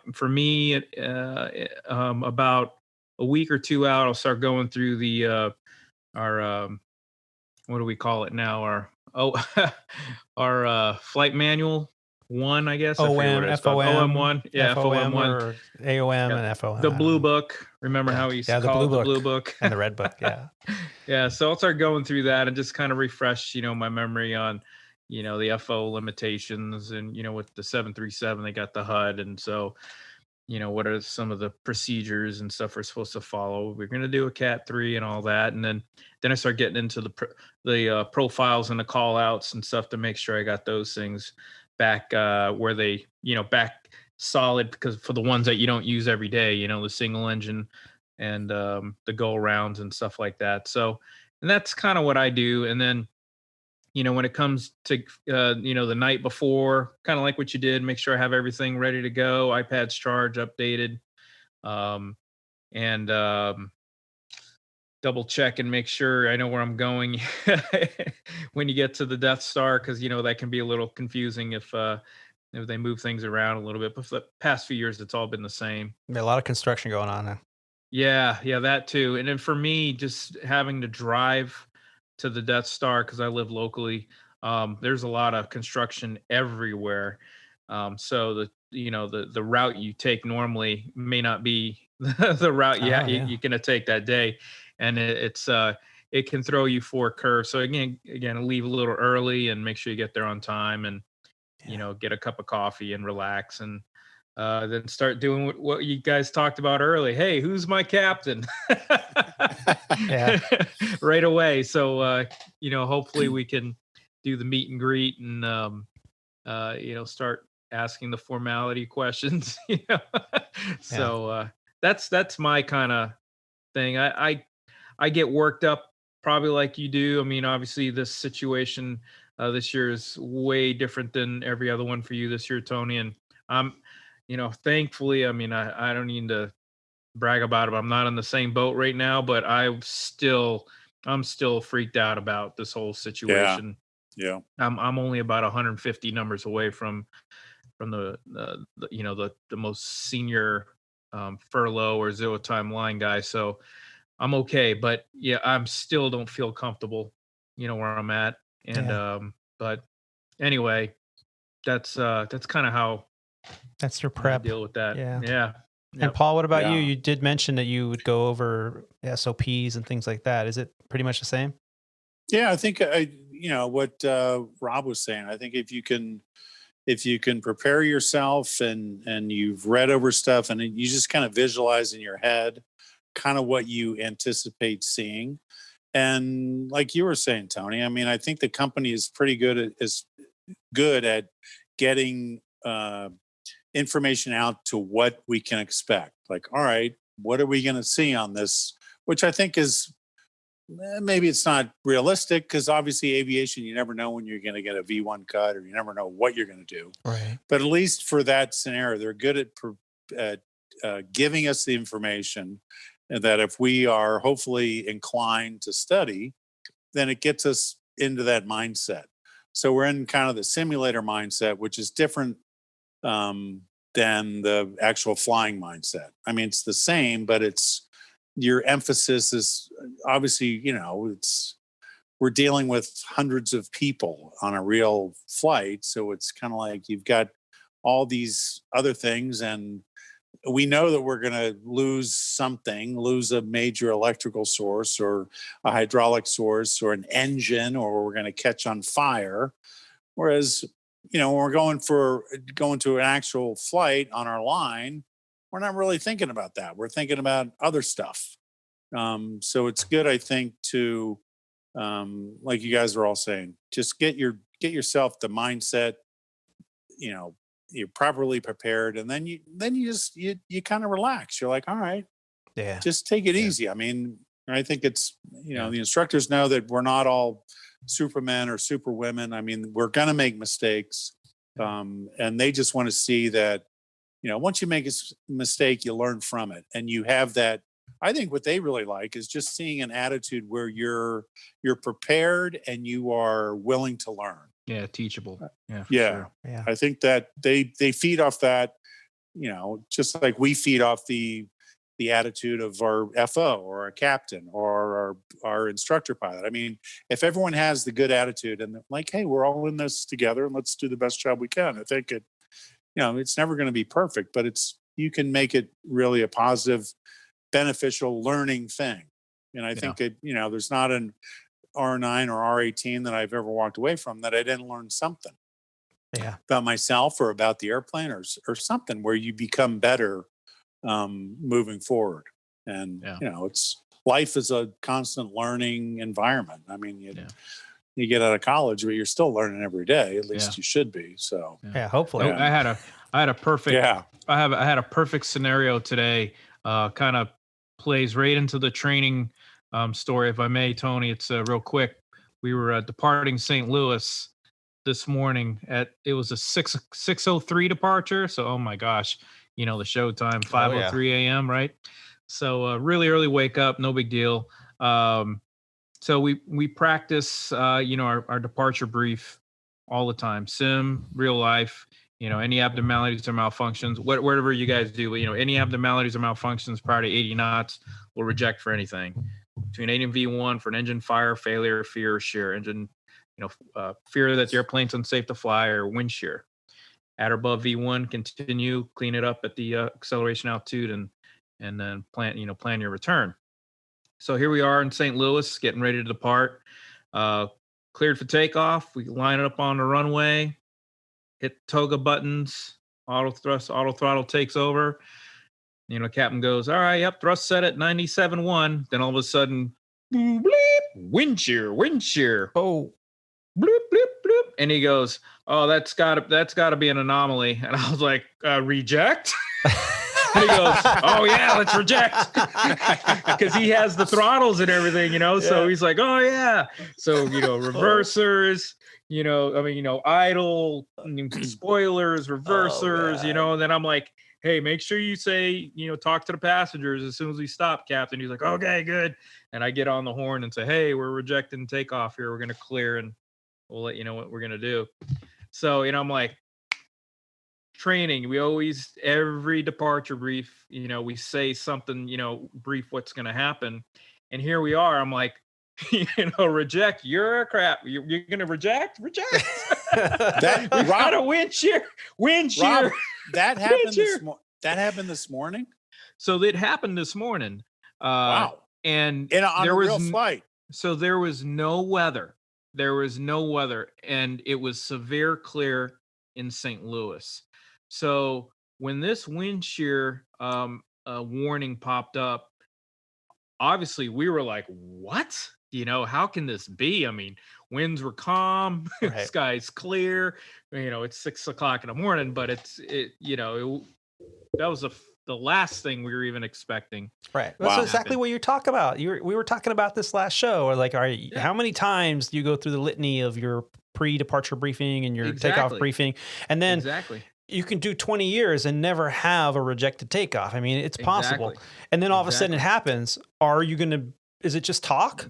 Yeah. Or when the time comes, are you going to reject? Right. Yeah. Yeah. It was crazy. And to finish the story up real quick, it was a malfunction in the computer, the predictive wind shear system of the airplane. And the way we figured it out was even when we went to the gate, shut down the engines, and we moved the thrust levers up to the past a certain thrust lever angle, we got the wind shear coming on again even at the gate. So we're like, there's something wrong with the computer. Yeah. Yeah. But imagine if that happened. Thank you so much. Orange County. That. Oh God. 5,000 feet. We do a flaps 25, and if that happened at V1, we're supposed to reject. I mean, right before, 10 knots prior to V1. Yeah, what gas station are you going to stop at? Is there an Arco out there? We want the Southwest deal at the gas station. All right. But thank you for sharing that, because every so often I hear somebody say, "Oh, I'm just a pilot," and it makes my skin crawl. Just a pilot? Excuse me? And the reason I mention this is because, Paul and I were sitting there on the first class of day one. It's like security and stuff, and it's super top secret. We can't talk about it. Don't talk about it. But the instructor that we had, he's amazing. I've had him now in my entire time at Legacy. I've had him every time I go there for Recurrent. He's an amazing individual who's got plenty of time and decades behind him in aviation. He's a wonderful instructor. And every year he tries to start off the class with some words of inspiration. We ended up talking a little bit about our current social and economic situation. We talked a little bit about the COVID crisis. But one thing he said really kind of weighed heavily on this term, just a pilot. You got to have confidence in your ability. And the way you do that is you're prepared. And he was explaining how his daughter is an ER doctor in Texas. And he said, she was talking to him about the difference between surgeons and pilots. And his opinion and his daughter's opinion was that, a surgeon might do about 600 surgeries a year. They're responsible for the lives of approximately 600 people a year, and they get paid accordingly. They have a huge knowledge base, and they're required to have all this. And that's why doctors are so, sought after in terms of a career, and they get paid so well, especially at that high level of doing surgeries. But a pilot, just a pilot at this level in the game, whether you're GA getting paid as a corporate pilot or a regional or even a legacy carrier or a major carrier, you stop and think about the numbers. And though there's two of you in the cockpit, especially at a 121, if the average doctor does 600 surgeries a year, a pilot does what, let's just say 5 flights a week on average throughout their career, times 50 weeks a year with a couple weeks of vacation in there, a minimum. So that's looking at 250 flights times, let's say, an average of 150 passengers or so. That's 37,500 passengers that you are jointly responsible for their safety in a year. So to have this mentality of, I'm just a pilot, but, it just drives me nuts. Not to mention that you are, if you're a captain, in command, and if you're an FO, you're assisting the captain, but you're both jointly responsible, especially in the current way that the FAA and the NTSB looks at us as a two-man crew and CRM and TEM and all these models that we've talked about show after show, you're looking at $150 million airplane minimum. And, that's a typical 737. It's $150 million. So between, let's just say, $1 million life insurance policy on 37,500 passengers times $150 million airplane times how many flights did you fly last month? I mean, let's just take a moment and reflect on the reality of this profession. Being an aviator, whether it's for an airline or, like I mentioned, corporate, private, the responsibilities and the knowledge base and the workload required to maintain proficiency are huge. And that's why we do these recurrent trainings. So it was really nice to start off recurrent training with a little bit of motivation from an instructor who has had a lifetime of experience in teaching and in helping us all get through training. So Paul, did you feel the same way about his little speech about responsibility? Yeah, I did. Yeah, I did. And I've heard that before, but like you, I was, you're reminded of it. You're reminded of the importance of our jobs and what we do and the lives that we have back there that we're entrusted to take care of. And I think it reflects greatly on the importance and the responsibility that we have. And you don't ever want to have the attitude of, oh, I'm just a pilot, or have the attitude of just, oh, I'm just going to turn the autopilot on. I'll do all the work. I mean, we do, as professional aviators, we have to remember that we're professional, and we have a nice job, and it does require us to have that vigilance and that care and that concern and respect for the position that we're in. So yeah. So that's how we started our R9. And then after that class, we had to, just enough time to walk over and find our new classroom. And they were doing things a little bit differently at the schoolhouse. The classes usually were in smaller rooms, and we'd all be together for that class. Now they divided the classes in two, so there were no more than, I think it was like 6 or 7 pilots in a room with an instructor. And we were in much bigger rooms and auditoriums, so we were all spread out. And everybody had to wear a mask throughout the entire time you were there. So it was... I felt a very safe environment. And the hard part of it was, here we are in this second class where we were going over systems for the day. And I find out that the guy next to me is an FO who was hired about a year ago, and he's going through his first R9. So, 9 months of being on the line, here he is coming in for his recurrent. And also we were talking a little bit about, hey man, we talked about Furlough Friday and how that never happened. And then we kind of moved forward, and we'll maybe get into it this show. It's probably going to be on the next one, on what the reality was and how the union ended up kind of getting blindsided by the company's decision to get rid of some of the voluntary leave of absences for captains. And it kind of affected how many FOs were going to be furloughed. So there's a lot to talk about, a lot of questioning, but nobody had notification yet. So here we are in the middle of class, and this FO next to me picks up his phone, he looks at it, and he shows it to me. It's the chief pilot from his base calling him to let him know that he's being furloughed October 1st. So in the middle of the break, I was like, dude, what are you going to do? Are you fit to fly a simulator right now? I mean, you're going to get furloughed in a month. I mean, this sucks. I can only imagine. I mean, I'm kind of in the same boat. I'm not getting furloughed, thankfully, not yet anyway. But I am now forced to take a zero time line for 6 months. And we're going to talk about that maybe on a later show and what it means. We've kind of talked about those LOAs in the last show. But the point was, here he was getting a phone call that you're going to get furloughed in the middle of your training when you're supposed to be focused and diligent and prepared. And you've got all these call outs and procedures that you've been studying for a month or so. And he says, well, what if this CARES Act goes through? What if they just say, just kidding, and I don't get furloughed? Then I'm going to maybe be not current. So I'm here. I might as well do it. And I thought highly of this stranger sitting next to me. I thought so highly of him. And he goes, but now I wonder if I should go home.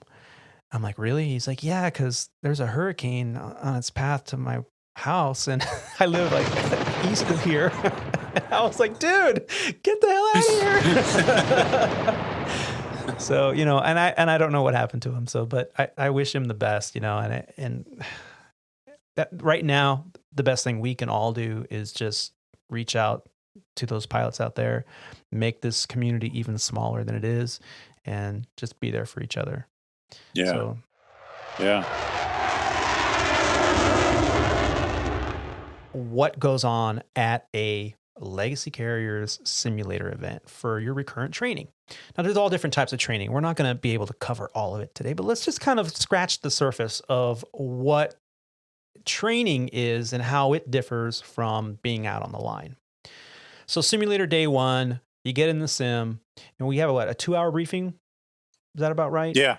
Yeah. Beforehand. So you're in a small room in the simulator bay with the instructor, and that's the day where you met the brother of the old skipper from the USS Enterprise. What a small world, Right. So it was really cool. It was really laid back, and we went through all the presentations that we were required to do. They even asked us a couple questions about systems and walkarounds, and so they jumped through all the little hoops that we have to go through for that briefing. And then we get in the sim.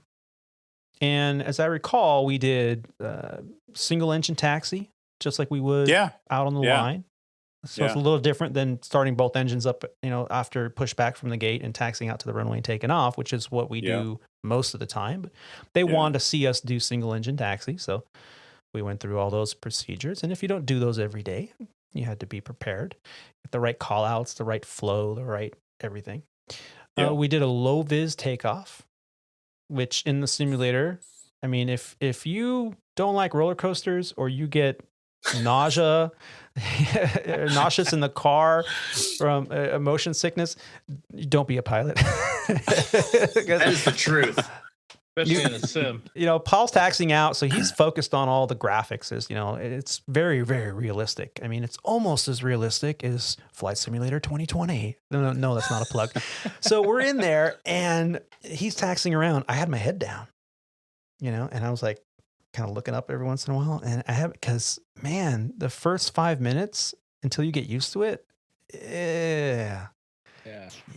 Unlike the real deal, where it's like no big deal because all the visuals are there. But in the sim, you've got the computerized images, and when the airplane seems like it's turning right, the simulator itself, the box, is actually leaning left and to the back to give you the perception of moving in an opposite direction and forward.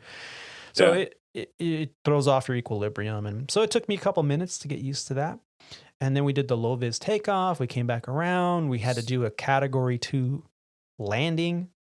How often do you do those? Do you know all the call outs? And here we are in a simulator expecting the worst. I'm like, oh, when's the engine going to fail? When is he going to say there's a truck on the runway, go around? I mean, I'm ready for go around. So your adrenaline is pumping. You're just ready for anything. Well, guess what? We ended up doing a go around. Paul, do you remember? Yeah, I do. And I think what just getting back to the whole simulator environment, I think if you mentally just kind of like you compartmentalize, so you're able to kind of focus on the task at hand. So as you're taxiing, you're not thinking about that Cat 2 auto land that you're going to do. You're focused on the taxiing. So you stay focused on that, and your mind naturally sequences itself through the events along with the airplane. So I think if, in that, especially in the simulator, and it's on the real world too. But if you focus on the task at hand, I think then whatever's thrown your way, it might catch you off guard, but you won't be as caught off guard as if you're focusing on, all right, this is where, like, if you're thinking 3 steps down the road and trying to game the system, get ahead, you might screw yourself. Right. By just taking it sequentially, just take it, second by, but just stay in that moment and like, all right, where it's low vis, and now it's like, all right, we're taxiing out. Yeah, we're going out on 1. So now we got to start number 2 and do all those procedures and not hit anything. Let's not even think about because we're we're supposed to be taking off out of here and heading 500 miles from here. We're not supposed to even know that we're coming back here and doing an auto. That's the whole gamemanship part. And that's the hard part too, I think, is you know something's gonna happen, but you can't get ahead of yourself. Right. And sometimes you're like, whoa, wait a minute. Okay, any minute any minute the engine's gonna, but it doesn't.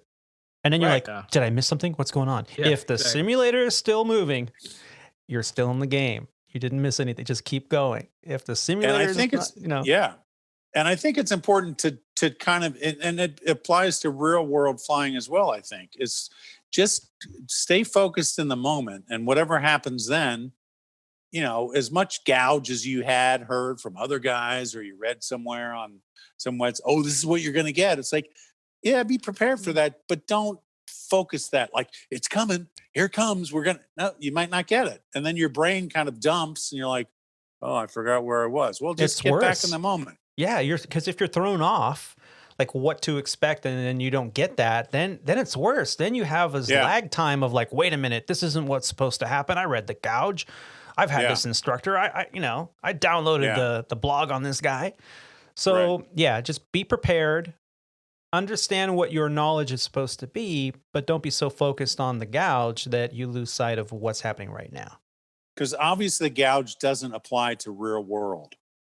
Real world stuff, it happens unexpectedly all the time. That's the real world. And so it's like you're prepared for that, and you're like, all right, you get an ECAM, or you get a ding, and you're like, all right, what is it? So it's the whole strategy that we go through as far as what's the problem? All right, let's do our procedures. Let's fix it. Let's apply the right procedure, and obviously you go from there. So it's good to get the gouge and be prepared for what you are anticipating, but don't over anticipate that stuff to be so hardwired to do something maybe that you're not really supposed to do. Yeah. If that makes sense. Yeah. And that first day is pretty tough because it's all about the brief. They're going to talk about what you're going to do, but they don't give you everything in order. And then it's the simulator portion, which is the maneuvers validation for our portion of the training. And in there, we did the low-vis takeoff, the Cat 2 autoland, the go-around to come to a full landing. Then the first officer does a go-around or does a takeoff with gusts. And of course, you're in a simulator, so it kind of reacts like the real world, but in the real world, you'll have millions of points of data. And in the simulator, they program maybe 100,000 points of data. So it's not 100% accurate, but it's pretty realistic. Then you get an engine failure somewhere between V1 and V2. And, they give you vectors. The check airman that's in the back, or the sim P or sim instructor is back there pretending they're ATC, pretending they're ATIS, pretending they're whatever. And they're talking to you, as if they were talking to you on the radio, and you come back around, you do a single engine ILS. Well, in, IMC. So now you have to get a feel for the airplane, and the Airbus is phenomenal. I'm sure, Paul would agree with me that the Airbus handles wonderfully on a single engine, at least in my experience in the simulator. Yeah. Come back around, and then we had to do an engine failure with like a fire or something, if I remember correctly, second segment, which was another non-event. So we had to go through all these policies and procedures and come back around single engine ILS again, and now we had an electrical emergency, and then they snapshotted us over to JFK, and we have to do these RMP approaches. So you got to brief the RMP approach. It's a GPS style approach. And of course, now you need to know the limitations and all the policies and procedures and how to set up your flight management computer so that it'll fly the approach. Are you legal for the approach? Did you check everything? And then you're doing a landing with crosswinds. And so day one, when you come out of there, you're just like, you feel good that, passed it. And we got some pretty good compliments too, coming out of the simulator from our instructor. And I think the hardest part of that type of simulator is that obviously they have to check you out on the monkey skills. Like, can you do a rejected takeoff? Can you do a V1 cut? Because they're going to give you all the stuff that the FAA requires the airline to give us. And the hardest part for me is that day one, you're getting the sim, and I basically say, hey, we're starting in third gear. normally we start in first gear. You get to the gate, you talk to the gate agent and meet everybody. And so you start out in first gear and you head down the jet bridge. So it sequentially in your brain kind of follows a pattern.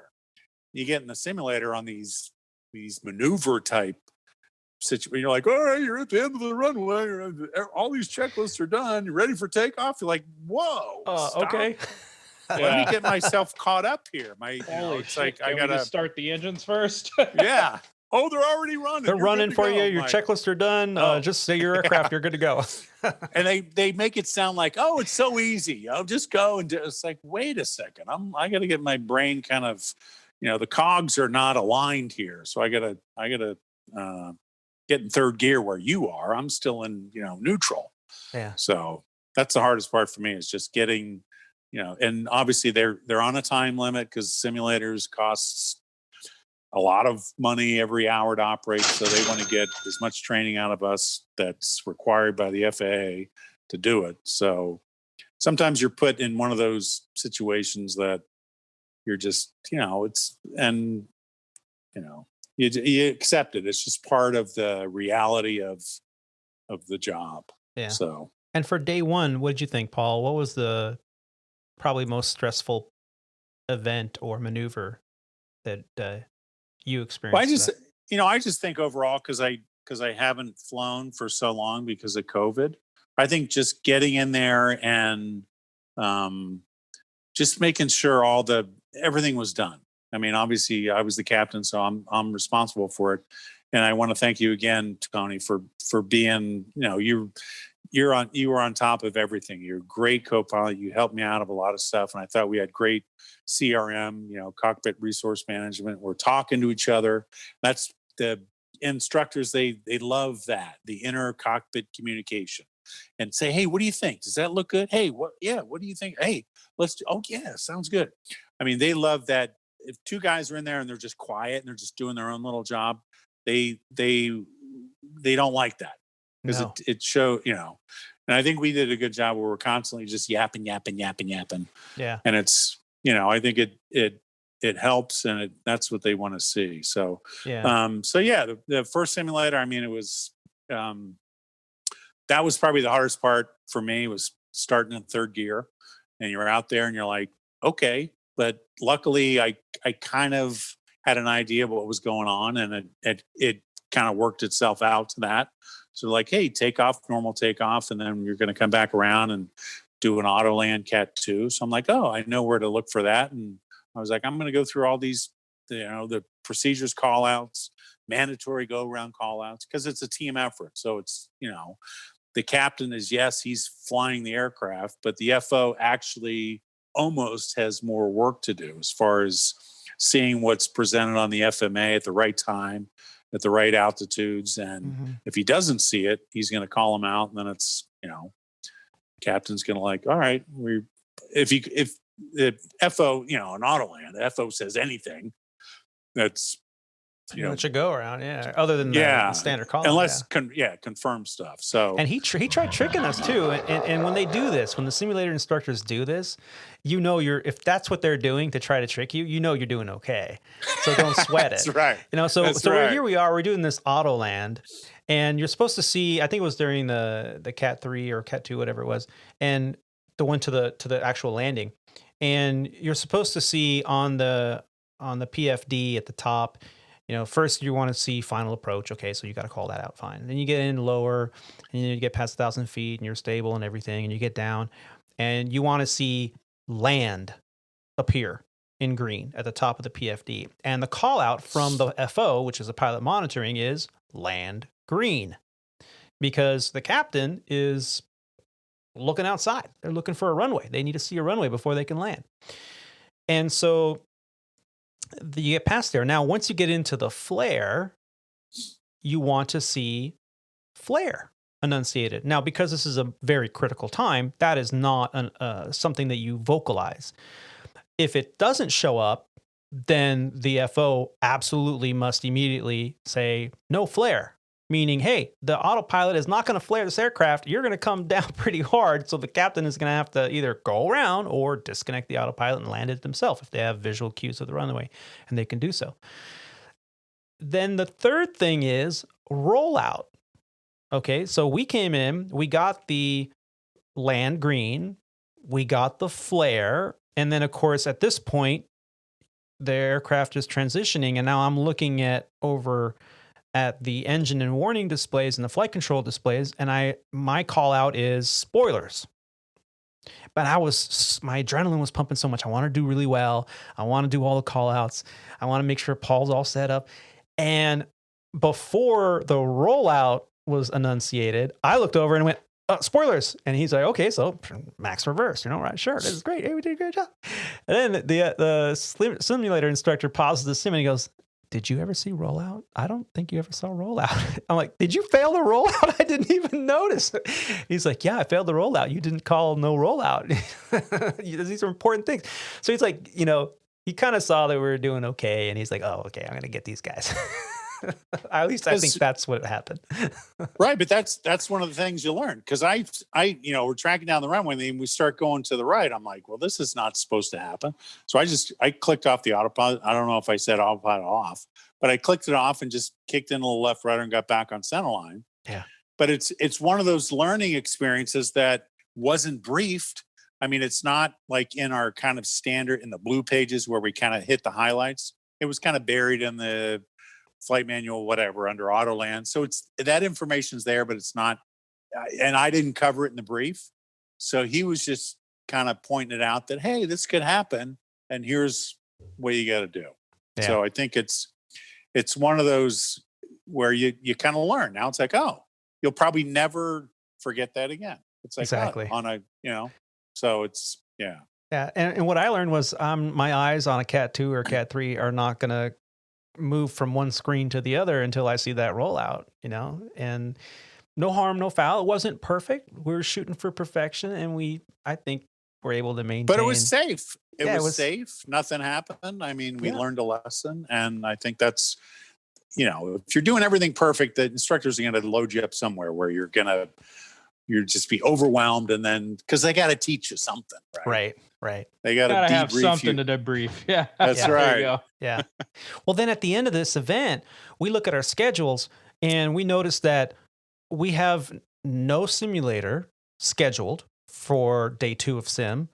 We had no instructor scheduled, but we did have FAA inspector. So we're like, no sim. Maybe they dropped the ball and we can just go home. Or we're trying to play this all out in our head. Well, by the time we finished up our debrief and we got to the hotel, and Paul's like, yeah, let's go get dinner and grab a beer or two and talk about tomorrow. I'm like, absolutely. And so no sooner did we get to the hotel and get ready to change to go out for dinner, and he's like, oh yeah, we got the same simulator and we got an instructor, but it was a non-event really. It was pretty good. Day 2 was split up in 2 sections. And the first section is what they call LOE, which is your line operating experience. So the simulator doesn't pause. They don't put you in spots. You act like a real flight. You get in there, you got to set up everything and go through the flight plan, and they give you a digital flight plan to work with and all your closeouts and ATISs and everything. So you have to kind of dig for the information and operate the flight as normal. And I was expecting something major to happen, and nothing really major happened throughout that flight. And then something did. Do you remember what that was, Paul? Yeah. We got an ECAM. We were climbing up, and I think we leveled off at 270. We're going from DCA flying up to Boston. Yeah. And like you said, everything worked out great, just running through all the stuff. And not to, as a side note for me, because I haven't flown since May 2nd. Prior to this R9, I had a landing sim. And the landing sim, Rob, if you've never done one, and as an FO, you probably won't. Unless you're not flying for a while. I mean, it's common on the wide bodies as an FO, because you're FB or FC, you don't get landing. So you go in there for a landing sim. So all the guys are kind of well aware of that. But I hadn't had a landing in 90 days, so they scheduled me for a landing sim. And you think it's like, all right, just take off and go do 3 landings, easy. No, they throw NV1 cuts and they throw in all this other stuff. So that happened a month prior to this R9. So I was used to at least as much as I could be of getting out there and being in third gear kind of thing. I'm like, all right, here we go. But now it's like at the beginning, it's like, oh, it's a kind of a cold, dark airplane. And you just met the FO and you just got in the cockpit. Now it's like, oh, shit. That's right. We got to get clearance and load the box and do the route verification check and all that other stuff. I'm like, and it's kind of the captain's supposed to kind of run the timeline, and I'm like, okay, I think I'm doing this right. But that's kind of where that cloud of confusion that comes over your head certain times. It was there. It kind of appeared. I'm like, just like, but I would like say something, then you would go right into it. I'm like, all right, I must be doing it right, because Anthony, Tony's like responding right on. I'm like, okay, everything's okay. So thank you for that, Tony. You were good. You kind of gave me that. You got rid of the clouds, and I'm like, okay, I'm doing everything right. Because I know you. I had no idea. But you would have said something. You're like, hey, Paul, do you want to do this first? And that that never came. You just went right into it. I'm like, all right, everything's working good here. Yeah. So it was it's one of those little mental things that you kind of self-doubt for a second or two, and then right. Those are called triggers and flows. Yeah, I've heard that term before. Triggers. Not sure what flows. it really means. Yeah, and do you remember what emergency we got? Was it an air bleed leak? It was just something to distract us and get us right thinking. At the top of descent. Something. Yep, it came up, and there was really not much for us. I don't even know if we did anything. Yeah, the Airbus is like all automatic. You have a bleed leak, and it's not an emergency, and the Airbus isolates everything, and all you got to do is, I guess we should contact MOC and let them know that when the airplane gets on the ground, it's going to have a write-up. Oh, yeah, because you're triggered to like, we might have to divert. We might have to go. Right. And it was just one of these. It was like a distractor. It was like an air engine 1 bleed leak. I'm like, I don't like the sound of that. Yeah. But it's like it turned, we ran through it all, and we're both kind of thinking there up at cruise, nothing else going on. We've accomplished all the procedures, all the checklists, and we're just like, and I'm second guessing myself, like, all right, the simulator, is there something else I need to be doing? And, and we kind of thought about it, like going into, because there was a cloud layer, and like, so we're like, hey, let's call ATC. Hey, you got any reports of icing going in the descent into Boston? Like, nope, it's good. I'm like, okay, all right. And I didn't know that the engine anti-ice would actually be working. But when you see something like that, it makes you kind of think about something else down the road. And it made me think that way. And I think that's why they put it in there, just to get you distracted, to maybe, but it's like, all right, let's blow that off, and because the arrival that we're on had a bunch of, altitude crossing restrictions and airspeeds. So it's like, hey, it's part of SOP. Let's make sure we check those things out. So I'm sure they put it in there just to see that, all right, your mind can get distracted for a little bit, but hey, once you've done all the procedures and you're like, all right, we're done, let's get back in the game. Let's get back to SOPs and be thinking about what we're doing. Let's not dwell on something and be thinking about the worst. You got to kind of stay on the game plan. So I think that maybe was the purpose of that, where there was no reason to divert. There was no reason to really do anything, but just get back in the game. Let's brief the arrival, brief the approach. Let's just keep doing what we're doing. So yeah, let's not be our own worst enemy, I think, is maybe what they're trying to teach us. That's always what it is. If the sim instructor or the APD or the check airman or whatever you have going on for whatever event, here you are, you're briefing. All right, on the descent, we're going to do this, and here we have to cross here, and it's going to be flaps 3 and auto brakes and all this. And then all of a sudden they start talking, turn left heading on, and you're like, oh, they're trying to distract you intentionally. That is what the training is all about every single time. They distract you. So you go, okay, well, I'm done with the brief. Let me turn to this heading and descend at this altitude because that's the clear. Did you ask for the descent checklist? Because that's what you should have asked for. And yes, they distracted you, but did you allow that to, happen? Yeah. So in the simulator, if your instructor is acting as ATC at a critical time, especially on a descent or a vector or something, always think to the back of your head is, okay, what am I supposed to be doing before I got distracted? Let me make sure I completed it or that I initiate it. So yeah, it was a very positive event. At the end of it, we went on for the second half and did all our, what they call rad maneuvers and control flight into terrain training and all that stuff and stalls. But at the end of it, man, whew, we were both like just brain fried. I could see the smoke coming out of my ears. Yeah. But that's what training's all about. Yeah. And it was funny that the elderly FA check airman, he wasn't a check airman. He was FA fed. I don't know. Yeah. I don't know what he was there to give our sim instructor was getting his FAA license to be a check airman in the simulator. Yeah. So he had to be observed by the FAA so that the FAA could give him his certificate. The FAA wasn't necessarily there to observe us. We were just, a product of the observation. And yeah, he was great. Yeah.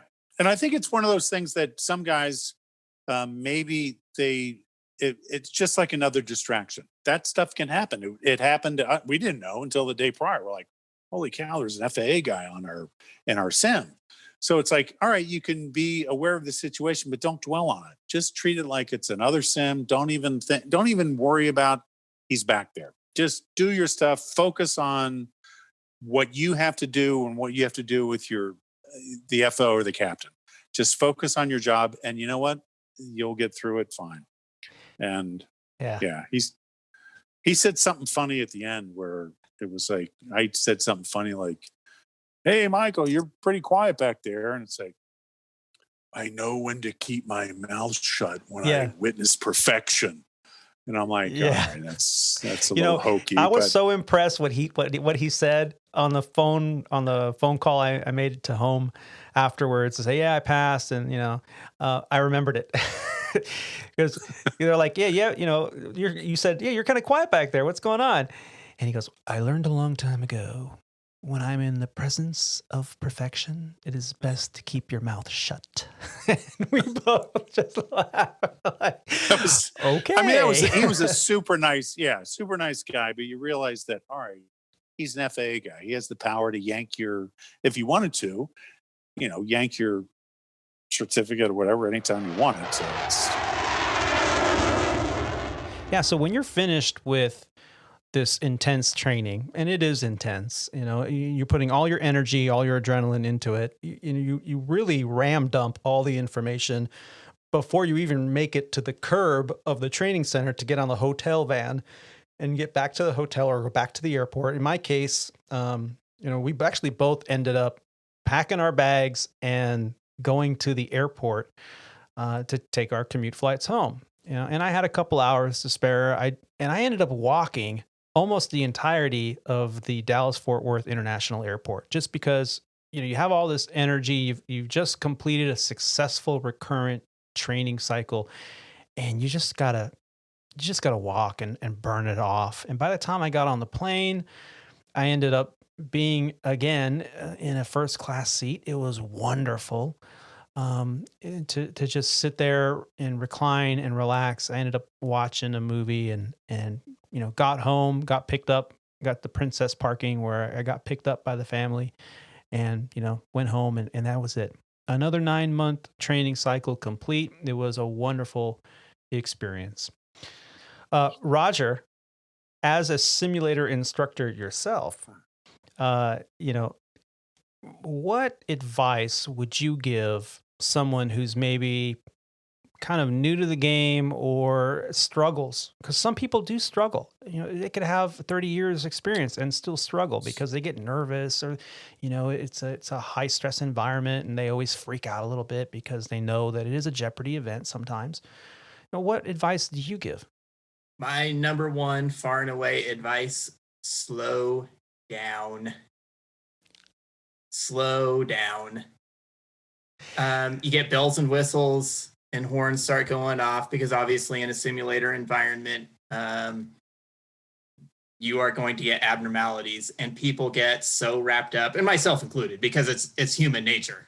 I do the exact same thing. I mean, it's, do as I say, not as I do. I have learned from that, but just slow down.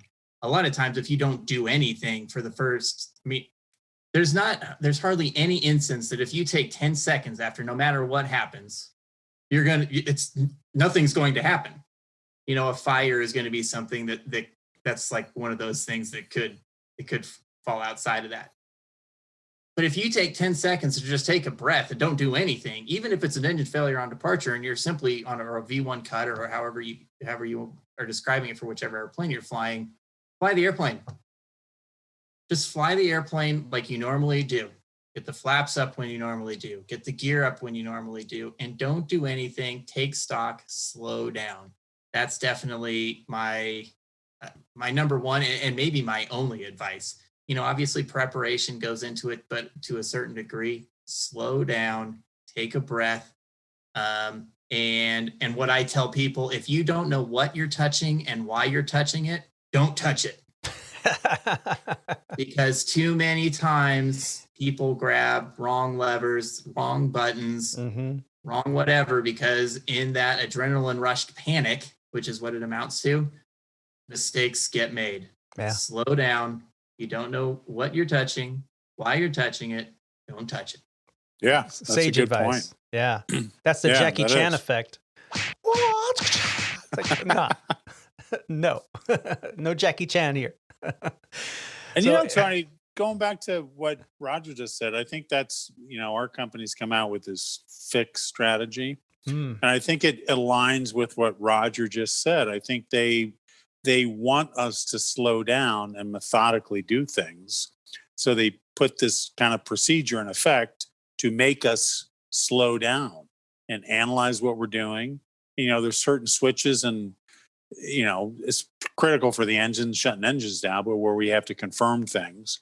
So it's all part of our procedures, and it aligns exactly with what Roger just said to get that, to make sure that pilots don't react too quickly and make a possibly, minor situation even worse. Right. And whether you're using the fixed strategy or the whole slow down and no Jackie Chan and don't manipulate anything until you've verified and confirmed. My favorite is the most traditional of all mottos, which is aviate, navigate, and communicate. There you go. And I wish more people in other industries kind of had that same, slogan. For us, aviate, fly the plane first. You can do the navigating and the communicating after you have total control of what the airplane is trying to do, and you're putting it in the right direction. Then you can navigate and turn and climb and do what you got to do to kind of get going in the right direction so that you can set yourself up for success.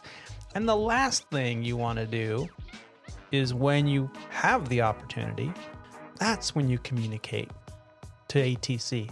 That's when you communicate to your other flight crew members, your flight attendants in the back or whoever. So fly the plane first, aviate, navigate, communicate. I think that's taught day one of private pilot license and general aviation. And you're going to hear that until the day you retire. And it really is just that. That's simple. true. Yeah. Well, ladies and gentlemen, that wraps up episode 54 of Squawk Ident, Tomcats, Top Gun, and Recurrent Sim Rides. Are you enjoying Squawk Ident? We really do hope so. It would really help us out if you could leave us a review on your favorite podcast player or share the show with some friends or anyone you might think would be interested. We also appreciate your reviews and your feedback. You can do so right there on the website at www.aviatortony.com. That's Alpha, Victor, the number 8, Romeo, Tango, Oscar, November, Yankee.com. There you can also check out episode cover art that I produce for each episode. You can also find audio archives, photos from the flight line, our pilot shop, and the guest book photos tab, where you can see images of our many special guests from previous episodes. You can also contribute to the Squawk Ident right there on the bottom of the homepage, with either a one-time or a recurring contribution. Facebook and Instagram users can search Squawk Ident Podcast, and YouTube and Twitter users can search Aviator Tony and Squawk Ident to follow on the socials. If you're listening to Apple Podcasts or Spotify, it would really help us out greatly if you could just take a moment and leave us a review. Well, gentlemen, it's been a pleasure having you on board. I want to say thanks to Rob and Roger for joining me on this episode, and thank you to Captain Paul. Thank you for being here. Thank you for sharing your journey with us, our experiences in the simulator. You made my recurrent just a pleasure. And sir, thank you for your service as well. Thanks a lot, Tony. It was great flying with you in the sim. You're a great FO, and I know you're going to do well. This furlough stuff, just you'll wind up on your feet. And God bless. Thanks for having me. Thanks for inviting me. You guys are great. I enjoyed being part of the podcast. Yeah, thanks. It was great having you on. It was great hearing your stories and also to listen to this budding bromance between the two of you guys has really touched me. I get that a lot. What can I tell you? You fly with me.